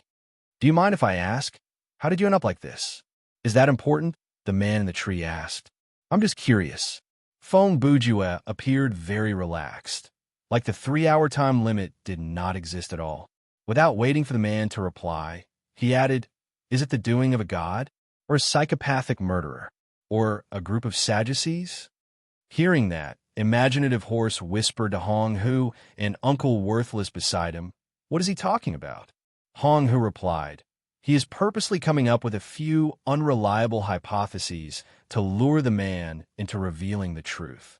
Air, I want to ask, what is this Sadducee that he's talking about? Brother Ma asked. Huh? Hong Hu was startled. About that, I'm not too sure. The Sadducees are a sect of ancient Judaism, Uncle Worthless explained. They deny the concept of the resurrection of the dead, the existence of souls, and the concept of afterlife and angels. Other than that, they were involved in the trial and execution of Jesus. So it's a joke. Hong, who wiped the cold sweat from his forehead and turned to Uncle Worthless. By the way, Brother Worthless, you even know about this kind of religious joke? Foo-foo. Uncle Worthless blew out a puff of smoke. When I was in university, to pick up girls, I once joined a club that specialized in studying ancient religions. He looked up at the sky and blew out a ring of smoke. Haha. The funny thing is the club was full of atheists. In our opinion, the Sadducees were the wisest group of people in the Old Testament. They were the opposite of the Pharisees. They were passionate about power, money, and fame. They were indifferent to religion. Foo-foo. He took another puff. Basically, they were the ancient atheists. At this point, Uncle Worthless stopped looking at the sky and turned to glance at Imaginative Horse and Hong Hu. He had thought that the two of them would look at him with an uncomprehending look of admiration. But the reality was they were already standing a few meters away and had turned their attention to Feng Bujue. Hey, I'm not listening at all. Uncle Worthless complained in his heart and threw the cigarette, but to the ground. On the other side, Feng Bujue was still asking questions. Hannibal, Charles Manson, John Sinclair, Chuck Norris, Jason. The names listed above were respectively a cannibal from a novel, an infamous hippie killer, a mental patient who tried to assassinate Ronald Reagan, a real man, and a virtual humanoid monster. Enough. The normally calm tree man finally lost his patience. He roared to interrupt Brother Jew's rambling. It was the torturer. He was the one who turned me into this state. The tree man's voice was shaking. That is the answer. Are you satisfied now? Actually, I was just asking. Feng Bujue shrugged. Who would believe you? Atobi roared out of instinct. Fine. Brother Jew ignored Atobi and continued to address the tree man. Then, let's discuss the terms. He crossed his arms before his chest and put on an arrogant face. What kind of reward are you going to give me for killing you? Hey, what are you doing? This time, Atobi did not dare say it out loud. But he thought to himself, there is no such deal in this world. Don't worry, the tree man replied. Chop along my waist, and when the tree is completely snapped, you'll get your reward. Atobi was shocked. There really is.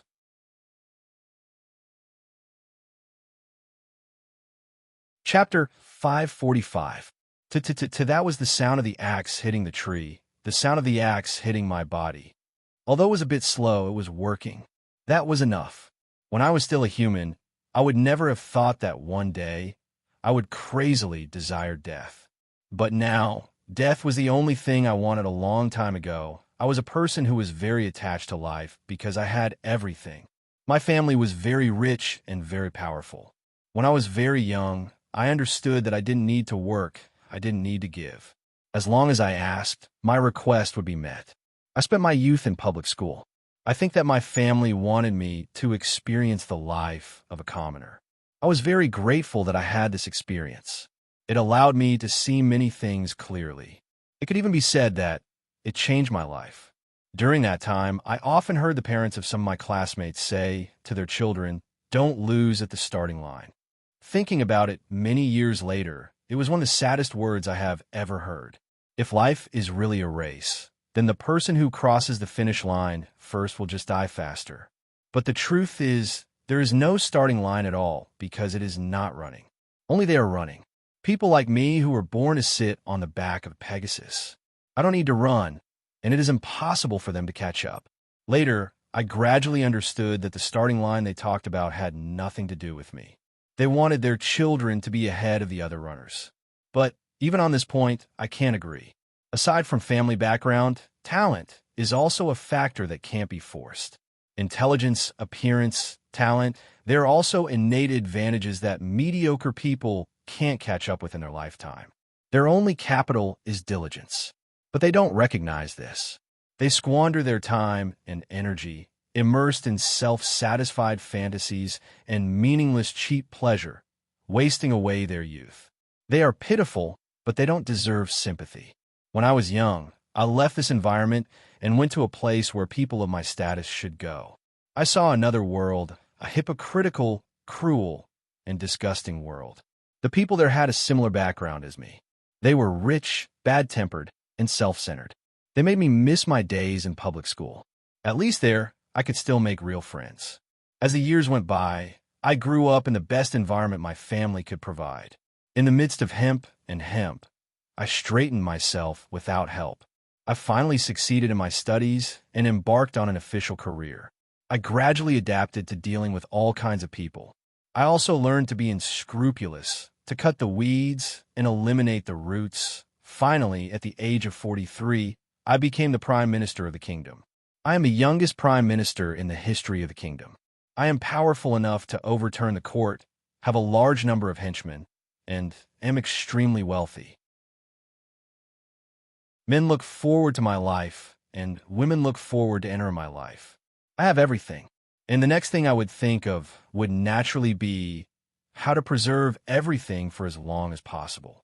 I secretly took control of the kingdom's Academy of Science and Magic. Even the commander of the Royal Army of Sorcerers is my confidant. The entire kingdom's resources are serving me, trying to find me a way to achieve immortality. But after 10 years, my mind began to slow down and my physical strength began to decline. Even though I treated my body as if I was worshiping a temple, the demon of aging still came as expected. As for the research on immortality, there was still no substantial progress. I began to take risks. I visited the Dark Magic Guild, the demon race, and even personally went to the desolate lands outside the kingdom to search for otherworldly items. These were all absolute taboos, but I couldn't care less about that. After all, the act of researching the art of eternal life itself was clearly forbidden. The fear of old age and death had driven me to take a desperate gamble. Under such circumstances, I managed to find them, the Huangshi brothers, a terrifying duo that only exists in legends. It is said that they are both from the Xian clan, but there are also rumors that only one of them is from the Xian clan. Of course, that is not important. What is important is that they are geniuses in the field of alchemy. Even the governor of the Royal Army of Sorcerers told me that if there is anyone who can complete the art of immortality, it can only be these brothers. I was overjoyed, and the song of hope played in my heart. Now it seems that was actually the prelude to despair. I found the two brothers, Arthur and Andrew. They took a large number of precious treasures from my personal treasury as payment, but I didn't feel any heartache. As long as I obtain immortality, accumulating wealth will be as easy as flipping my hand. On my 54th birthday, the alchemy that I had been waiting for began. Everything that happened that day is very blurry and chaotic. I can no longer remember the details of that day. Only the feeling of terror and pain flashed through my mind. When I regained consciousness, I was here, Devil Chomp Island. This is not my world. Those two despicable liars sent me to another world, to an evil god. Torturer, the supreme god of the Xian clan. I was used as a sacrifice and sent to his dimension, kneeling at his feet. Then, I learned a laughable, tragic, and terrifying truth. Torturer is just a prisoner on Devil Chomp Island. However, for this prisoner, subduing an opponent like me is as easy as flipping his hand. My magic was like a circus in front of him, dispersing in an instant. I was sewn to a giant tree of mockery. Stitch by stitch, I used my own tendons to sew it. He cast a curse on me. I finally obtained immortality. True immortality that even suicide cannot achieve. Time flew by, and who knows how many years have passed. I became one with the tree behind me. At first, I felt that the poisonous words of the tree of ridicule were a form of torture. But later, I got used to it, until one day it died. The tree of ridicule also has a lifespan. They can also die. When the time comes, they will no longer speak and turn into pure rotten wood. That day I cried, but I could not shed any tears. From that day onwards, only endless loneliness accompanied me. Even a word of cursing had become a luxury. I remember when I was young, I once heard a destitute poet sing such a ballad on the streets. Wine, women, wealth, and pride, they are all just illusions. Fame and fortune, they are all gone in the end. A person's life is long enough. What is never satisfied is only a person's desire. People neglect what is truly important and chase after those illusions. So, when they die, other than regret, they leave nothing behind. I paid the price for my greed. Fortunately, it is all over now. It is about to break. Just a few more slashes and it will be fine. What I am seeing now, these clear memories, is just a merry-go-round. You are the death god? Great. I have waited for you for so long,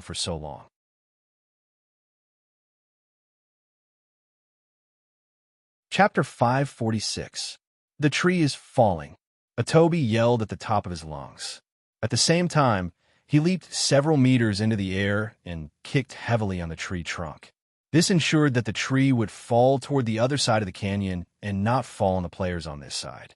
The vines on the canopy had already shrunk several minutes ago, so they did not stop the tree from falling. Several seconds later, there was the sound of rocks rubbing against the tree trunk and the sound of wind as the tree fell. Finally, it ended with a dull thud. I've been meaning to yell like that. Atobi wiped the sweat off his brow after he landed. He picked up the axe and made a pose that he thought was cool. Fong Bujue strode forward. He ignored Atobi and headed for the broken tree root. Equipment. Fong Bujue found the reward mentioned by the man in the tree immediately. However, Brother Ju was not in a hurry to pick it up because there were many items in the game that would be bound to the player after they were picked up. If it was something that was useless to him but could greatly benefit others, then picking it up would be a disaster. Thankfully, Thriller Paradise added a new feature in version 1.10. For this kind of unbound item, the player only needed to get close to it to read the item's description. They did not need to hold it in their hands. Item name: Pessimist Skull. Item type: Armor. Quality: excellent. Defense points: medium. Element: none. Special effect: see through the safe route of the Spectre's swamp. Equip requirement: choose Volker as your religion. Can be taken out of the scenario. No remark. All reality starts from dreams, but not all dreams will turn into reality. The appearance of the pessimist skull was very similar to the standard helmet of the ancient Roman soldiers.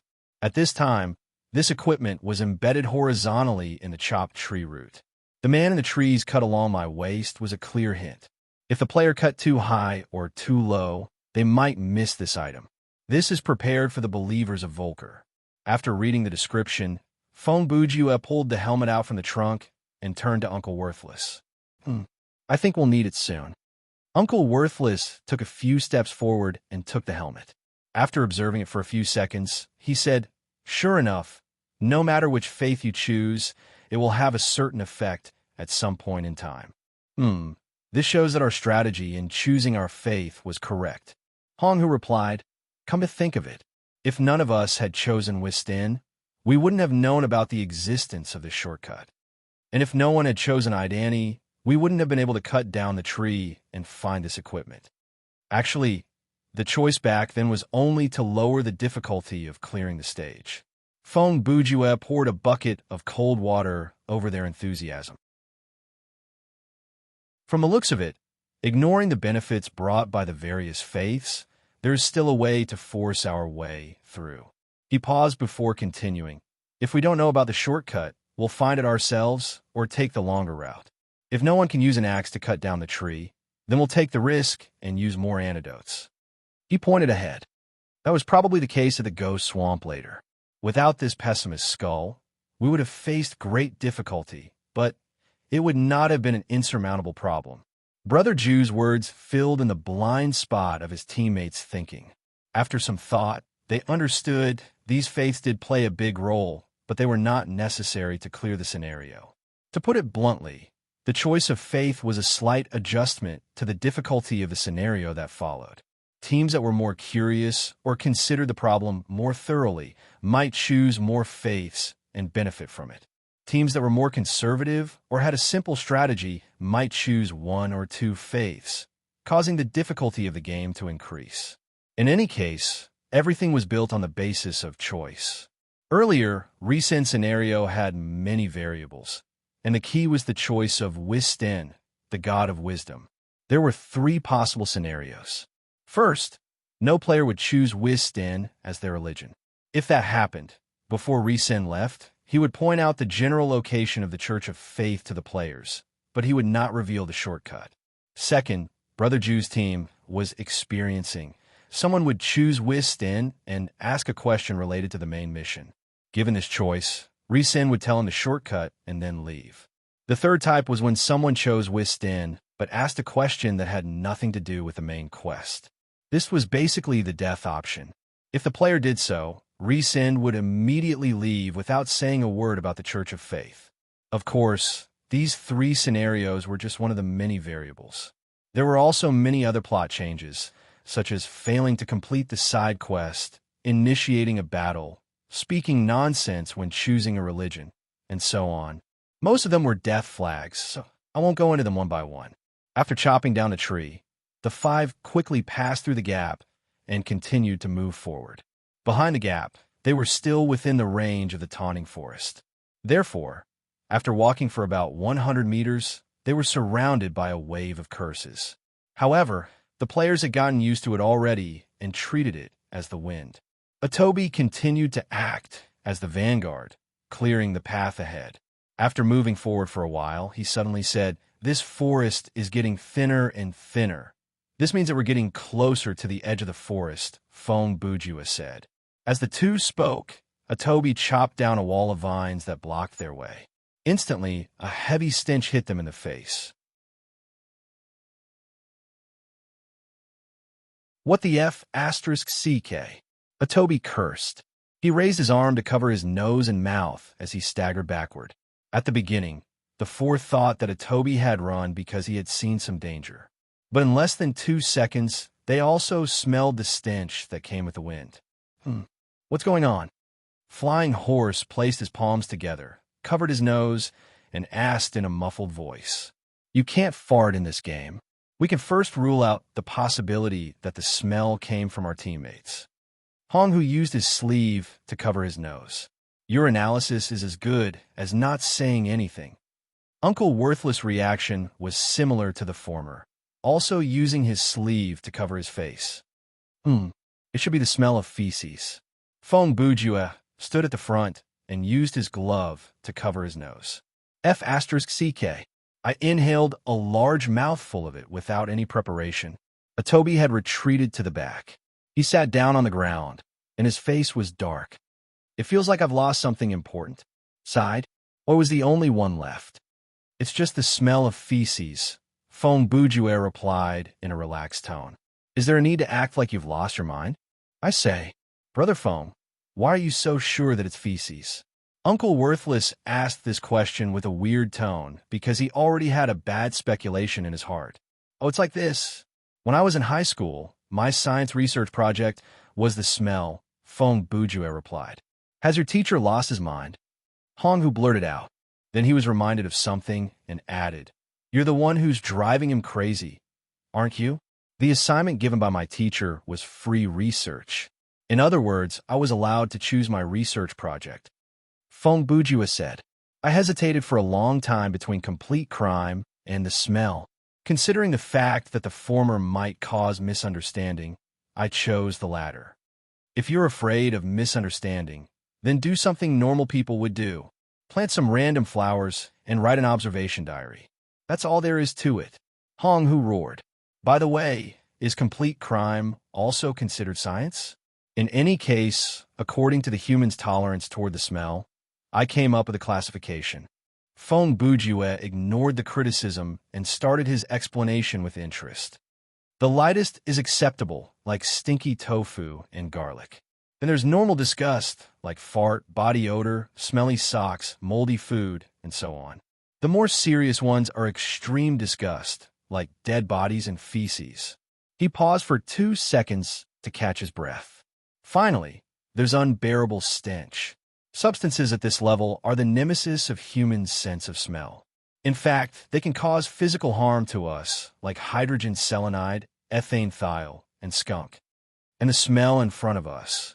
Fong Bujue used his eyes to signal in that direction. "Has to be feces. It's undeniably the smell of indole and fecal odor. There's a difference between this and the smell of dead bodies. even though it's also a product of intestinal bacteria, but that's enough. Stop talking. The more you say, the more disgusting it gets. Atobi used the axe as support to stand up and yelled to interrupt Brother Bujue. That's not the point. If you say so, then so be it. What is there to discuss about something like that? Huh? Of course, there's a reason for me to say all that. Feng Bujue smiled. I'm trying to build a disgusting defense line for all of you so that you'll be able to better deal with the physiological pressure that's coming. What do you mean? Imaginative widened his eyes. Are we supposed to continue with this smell? Of course, Feng Bujue said matter-of-factly. Do you think we have a way out? He's not wrong. Honghu added. There's no fork in the road, and we can't turn back. So, no matter how disgusting the smell is, we have to keep going. Don't worry. Feng Bujue shrugged. After a while, your sense of smell will go numb. If you really can't stand it anymore, at most, you'll vomit a few times. He waved at Atobi. Let's go. Don't waste time. Whether we stick our head out or pull it back, we'll be stabbed. Can I force myself to retreat? Honestly, I wanted to retreat from the beginning. Atobi screamed at the top of his lungs to resist. It's okay, Atobi. Uncle Worthless then added weakly. When we reach the feces swamp, or the ghost swamp, it'll be my turn to lead the way. Hey, you wanted to say the feces swamp, right? You've already said it.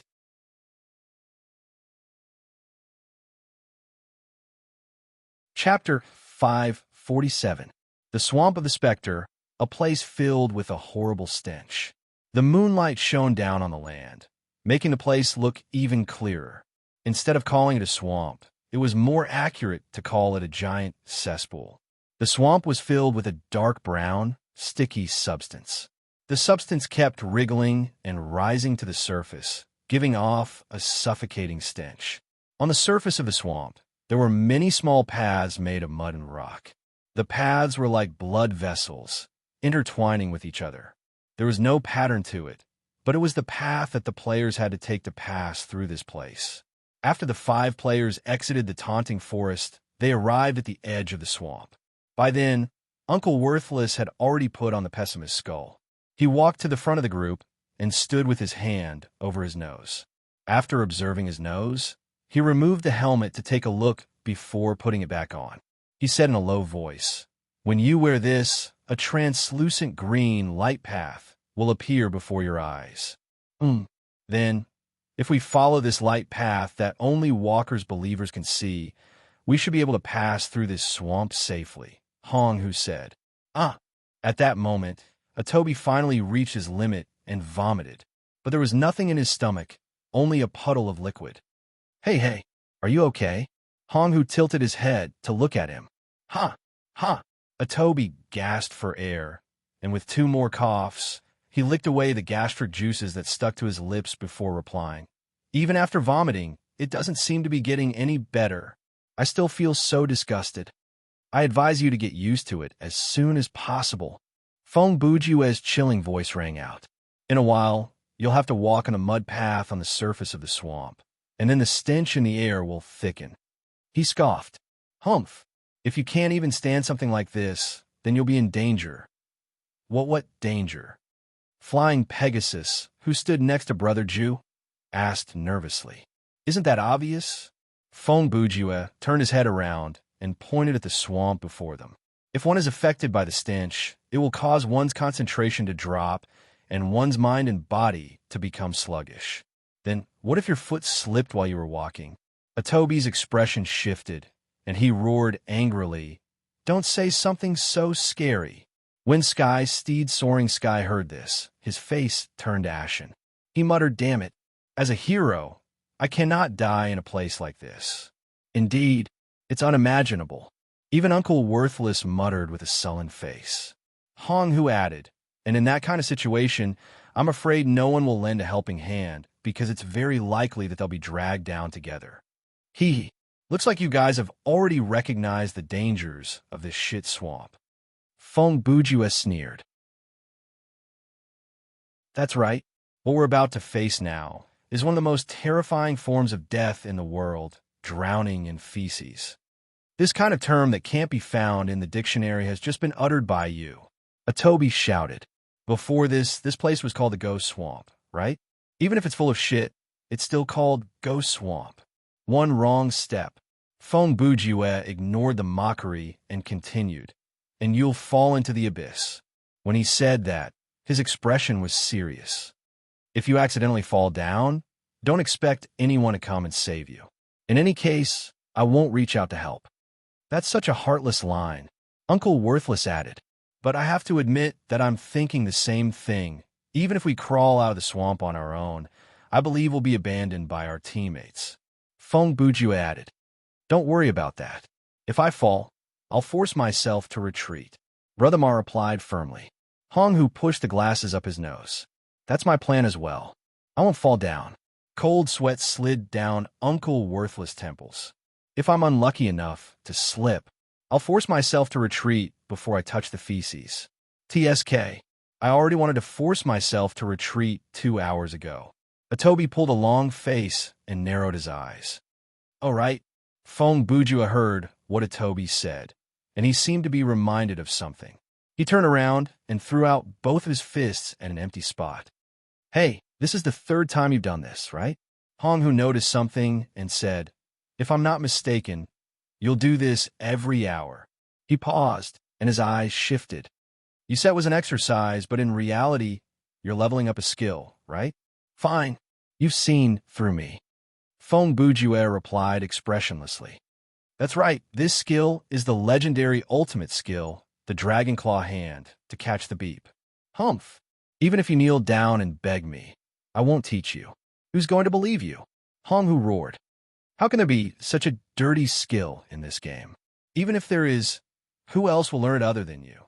All right, let's not dwell on this. Brother Ju changed the topic. There's still an hour until the time limit to complete the mission. Since we're taking a shortcut, we have plenty of time. If there's no accident, we'll be able to cross this swamp and reach our destination in half an hour. His eyes scanned the group. Everyone, with the respect to drowning, let's get on with it. In any case, let's confirm the order we'll take when we cross the swamp, Uncle Sam said. The paths are very narrow, so we'll have to walk in a single file. He patted his chest. With me leading the way, the order behind us will be, I'll cover the rear, Hong Hu said. My sleuthing mastery is not bad, and I have a good view. Standing at the back will allow me to see the whole situation and prevent ambushes from coming from all directions. I'll just follow behind Uncle Sam, Unrestrained Spirit said. Atobi heard that and turned to look at Fong Bujue. Then, only the 3rd and 4th are left. Do you want to walk in front of me or behind me? I'm not going with you. Fong Bujue gave a shocking answer. What? Everyone had the same reaction. You guys go ahead. I need to explore this swamp. Fong Bujue replied. Based on my many years of gaming experience, in this kind of maze where the environment is harsh and the players don't want to stay for long, there are usually a few good items hidden. Most of them are hidden in isolated dead ends. I need to find them. Hey, you've got to be kidding me, Uncle Sam said. The setting here couldn't be more obvious, right? Players only need to follow the path mapped out by the pessimist skull, and they'll be able to cross this place safely. But the other paths might lead to traps. That's right. Perhaps as we walk, we'll lose our footing or be dragged down by something. Hong Hu added. I didn't plan to use those paths to begin with. Fong Bujue shrugged. I can walk on air about 1 meter above the swamp. As he spoke, he turned to leave. If necessary, I can stand in the air for a while. If not, I can walk on the surface of *T. As he said that, he looked at both ends of the swamp. In other words, as long as the bottom of my feet is facing the ground, I won't fall. If this was a normal person, I would probably say a few words of advice.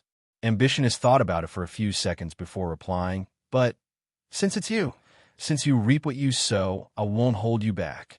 Humph! Fong Bujue laughed smugly. Why didn't bring Chung Ing to explore the Black Dragon Swamp? You were still playing with your finger drawing. Hong Hu showed a confused expression. The others didn't understand what Brother Ju meant. They looked at each other and didn't know what to say. It seemed that people of their generation were indeed unfamiliar with DOS games. Otherwise, they would have recognized the movements of the wild ball punch. Let's not talk about it anymore. Feng Bujue covered his mouth and nose with one hand and bent forward. You don't have to wait for me. Go in when you reach the Temple of Faith. I'll catch up with you. After that, Brother Ju stomped his feet and flew into the air. He used the Jeppo and maintained a height of more than 1 meter above the swamp. He moved slowly like a dragonfly and gradually disappeared.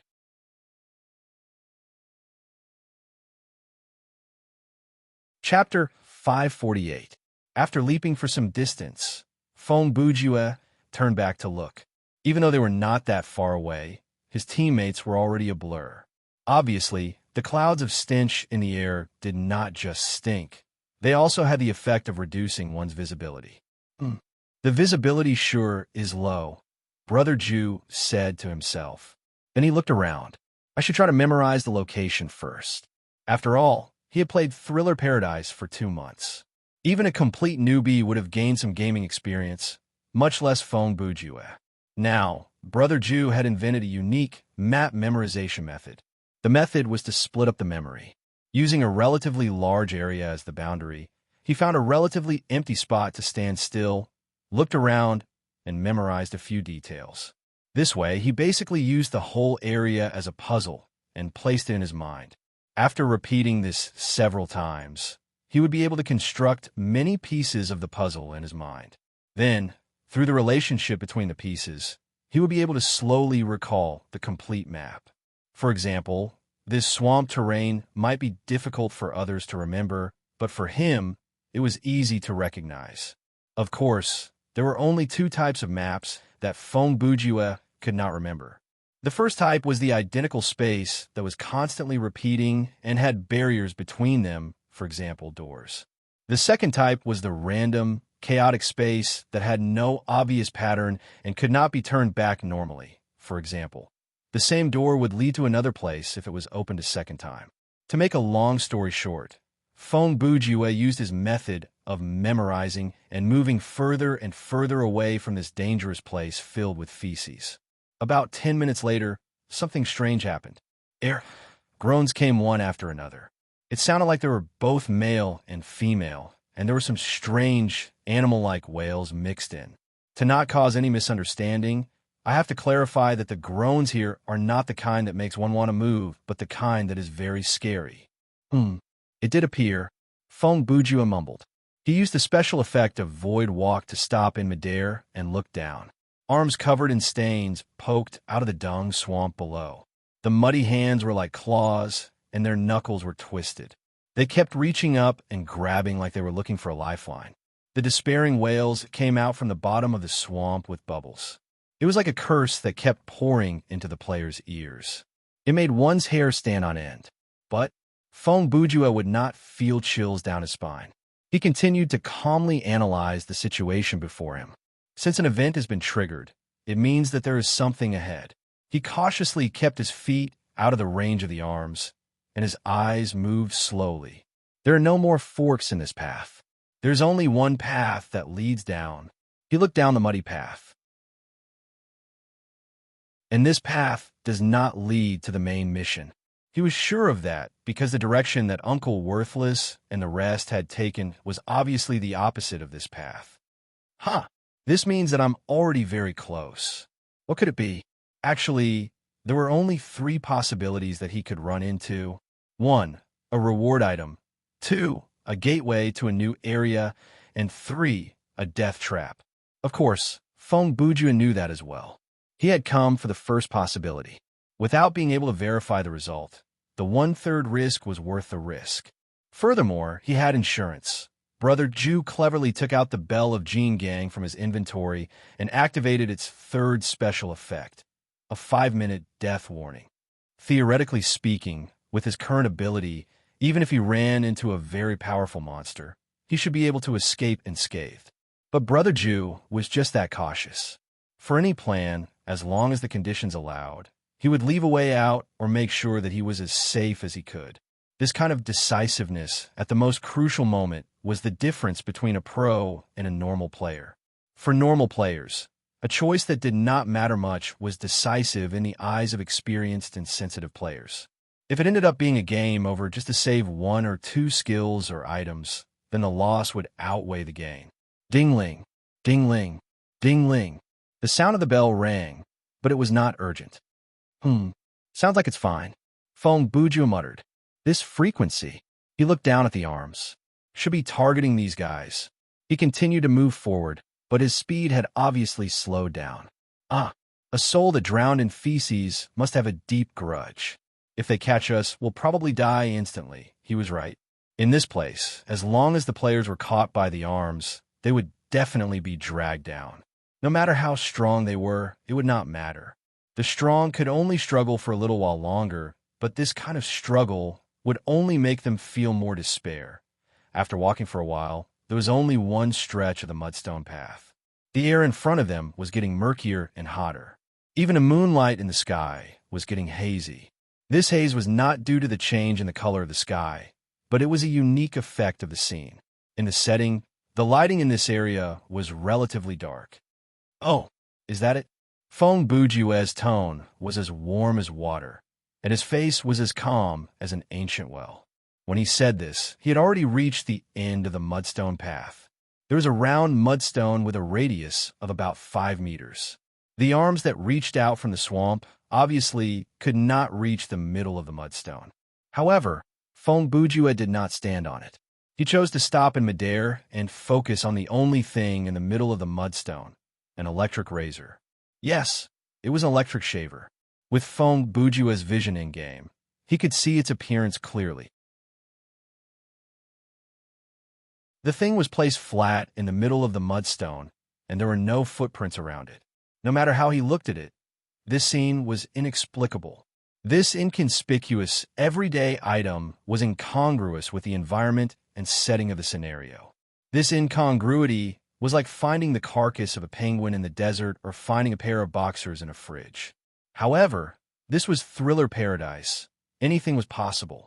Even an old phone could be a divine weapon that could slay gods and demons, much less an electric razor. So, this is the reward. Feng Bujue mumbled to himself. Before touching it, I should try to take a look at its attributes. He braced himself and stood unhurriedly on the muddy ground. His attention was on high alert, and he stood there unhurriedly. After he stood still, he did not bend down but slowly squatted down. He maintained a posture that suggested he could jump or roll at any moment. Finally, when he was about 20 centimeters away, the item description appeared. Item name, Chuck Norris razor item type. Other quality, legendary special effect. Give you a cool appearance.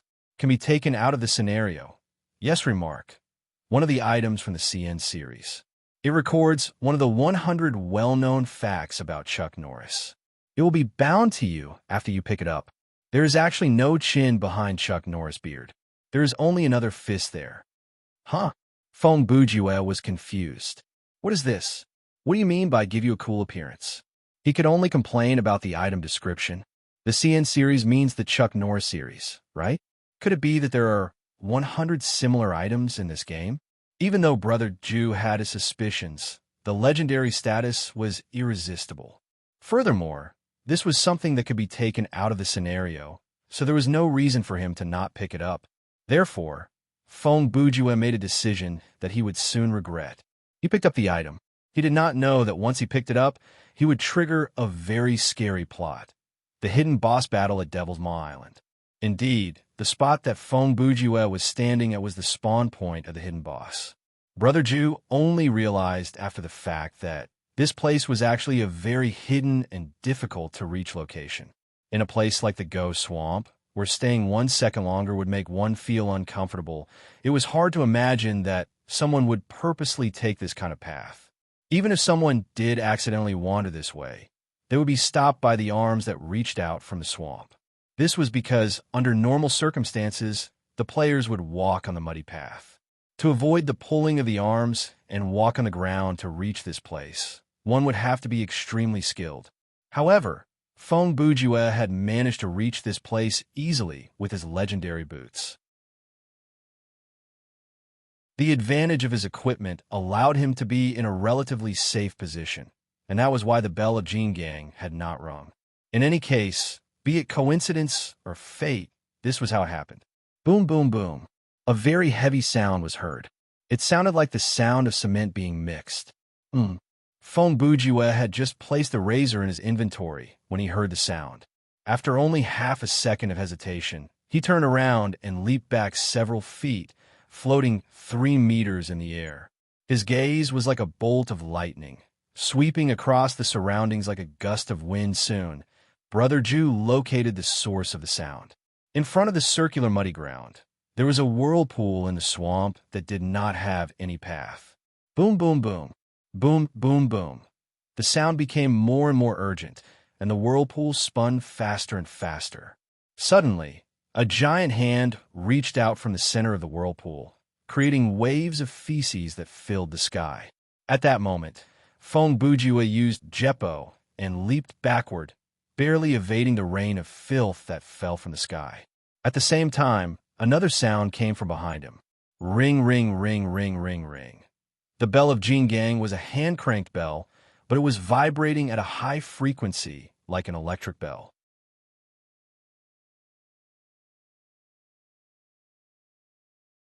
Chapter 549. I should run. Feng Bujue only hesitated for 2 seconds before he made the decision to leave this place. The bell of Jin Gang had not rung like this before. No matter what kind of monster was coming, Brother Ju had no confidence that he could defeat it.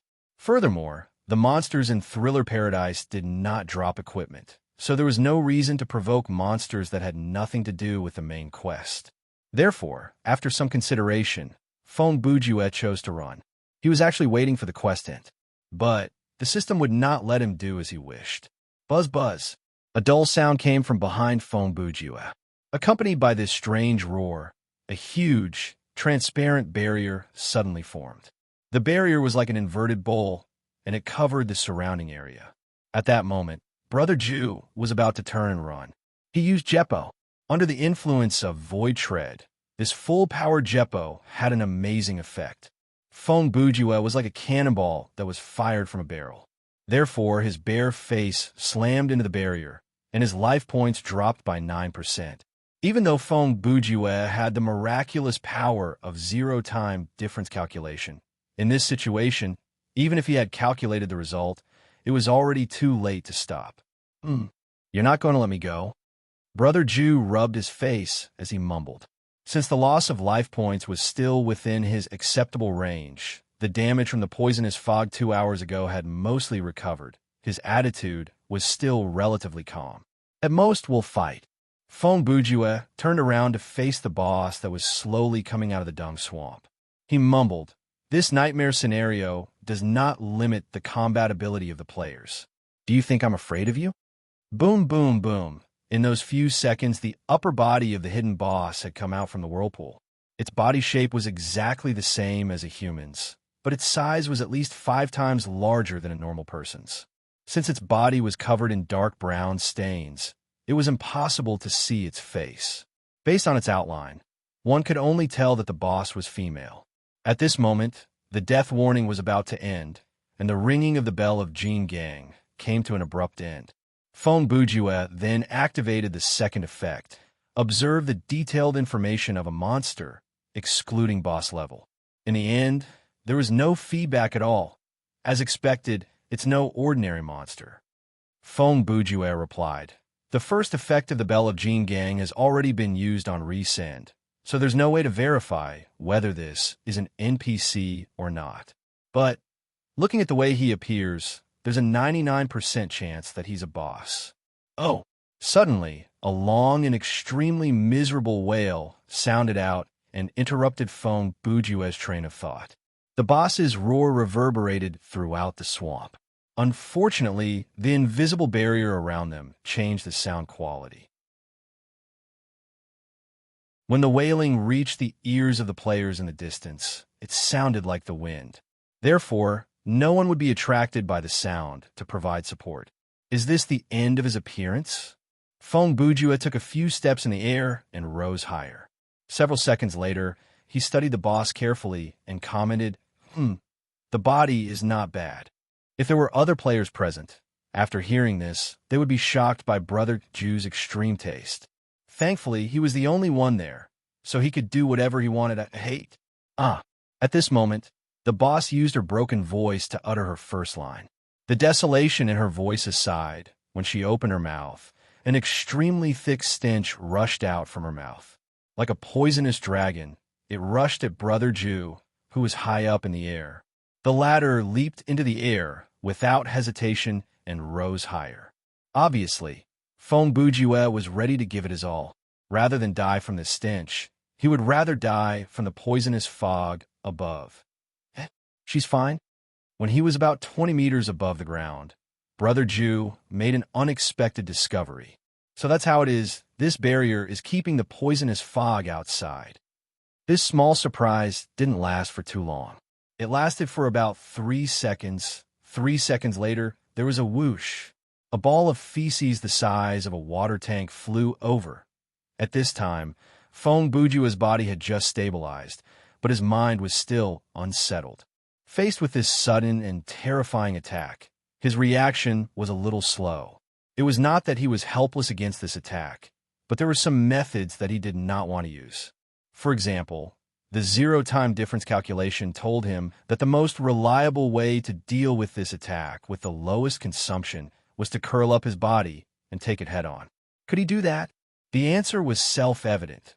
Therefore, Brother Ju had to do his best to deal with it without being contaminated.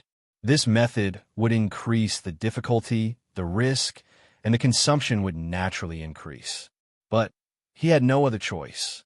Brother Ju instantly activated Body Enhancement Spell, modified for 1 second, and used a series of small and dense jetpo at an extremely high speed. He also forcefully twisted his body in the air. In the end, he successfully used an unbelievable posture. He stuck close to the outer edge of the ball of feces and circled around half a circle, barely dodging the attack. Beautiful lady, what's your name? How should I address you? Can we put down the feces and talk properly? After Feng Bujue dodged the boss' first attack, he quickly opened his mouth to talk to her. Although the possibility of success was slim, there was still a chance that the boss would stop fighting after he talked to her. Of course, he had to try. I am. The boss's voice became gentler. She seemed to be recalling and thinking. I am Fu Ling. I am the most beautiful, purest soul in the kingdom of the dead. Are you kidding me? Feng Bujue complained in his mind. It would be more believable if you said that you were Ragnaros who accidentally fell into the feces pit after your sex change. The final boss of World of Warcraft's Molten Core Instance Dungeon, a giant Balrog whose lower body was shaped like a whirlpool. He stood in the lava during the battle. Ha! Ha! Fu Ling suddenly laughed coldly, as if she was suffering from schizophrenia. A strange stench rose from her face and floated upwards. Traveler from another world, do you know what the most beautiful moment in the world is like? I would like to hear more. When Feng Bujue replied, he was still adjusting his position, trying his best to avoid the stench. The most beautiful moment in the world is the moment when a beautiful thing is born, Fu Ling replied. Before Feng Bujue could reply, she asked again, then do you know what is the ugliest moment in the world? At that moment, Feng Bujue had a very bad feeling. He knew that this was also a rhetorical question. There was no need for him to answer. The other party would reveal the answer. However, the answer will be very tragic and despairing. It might be accompanied by some kind of instant death attack. You're tuning in to the Warrior Lore YouTube channel. Don't forget to subscribe and join us on this journey to catch the most captivating stories.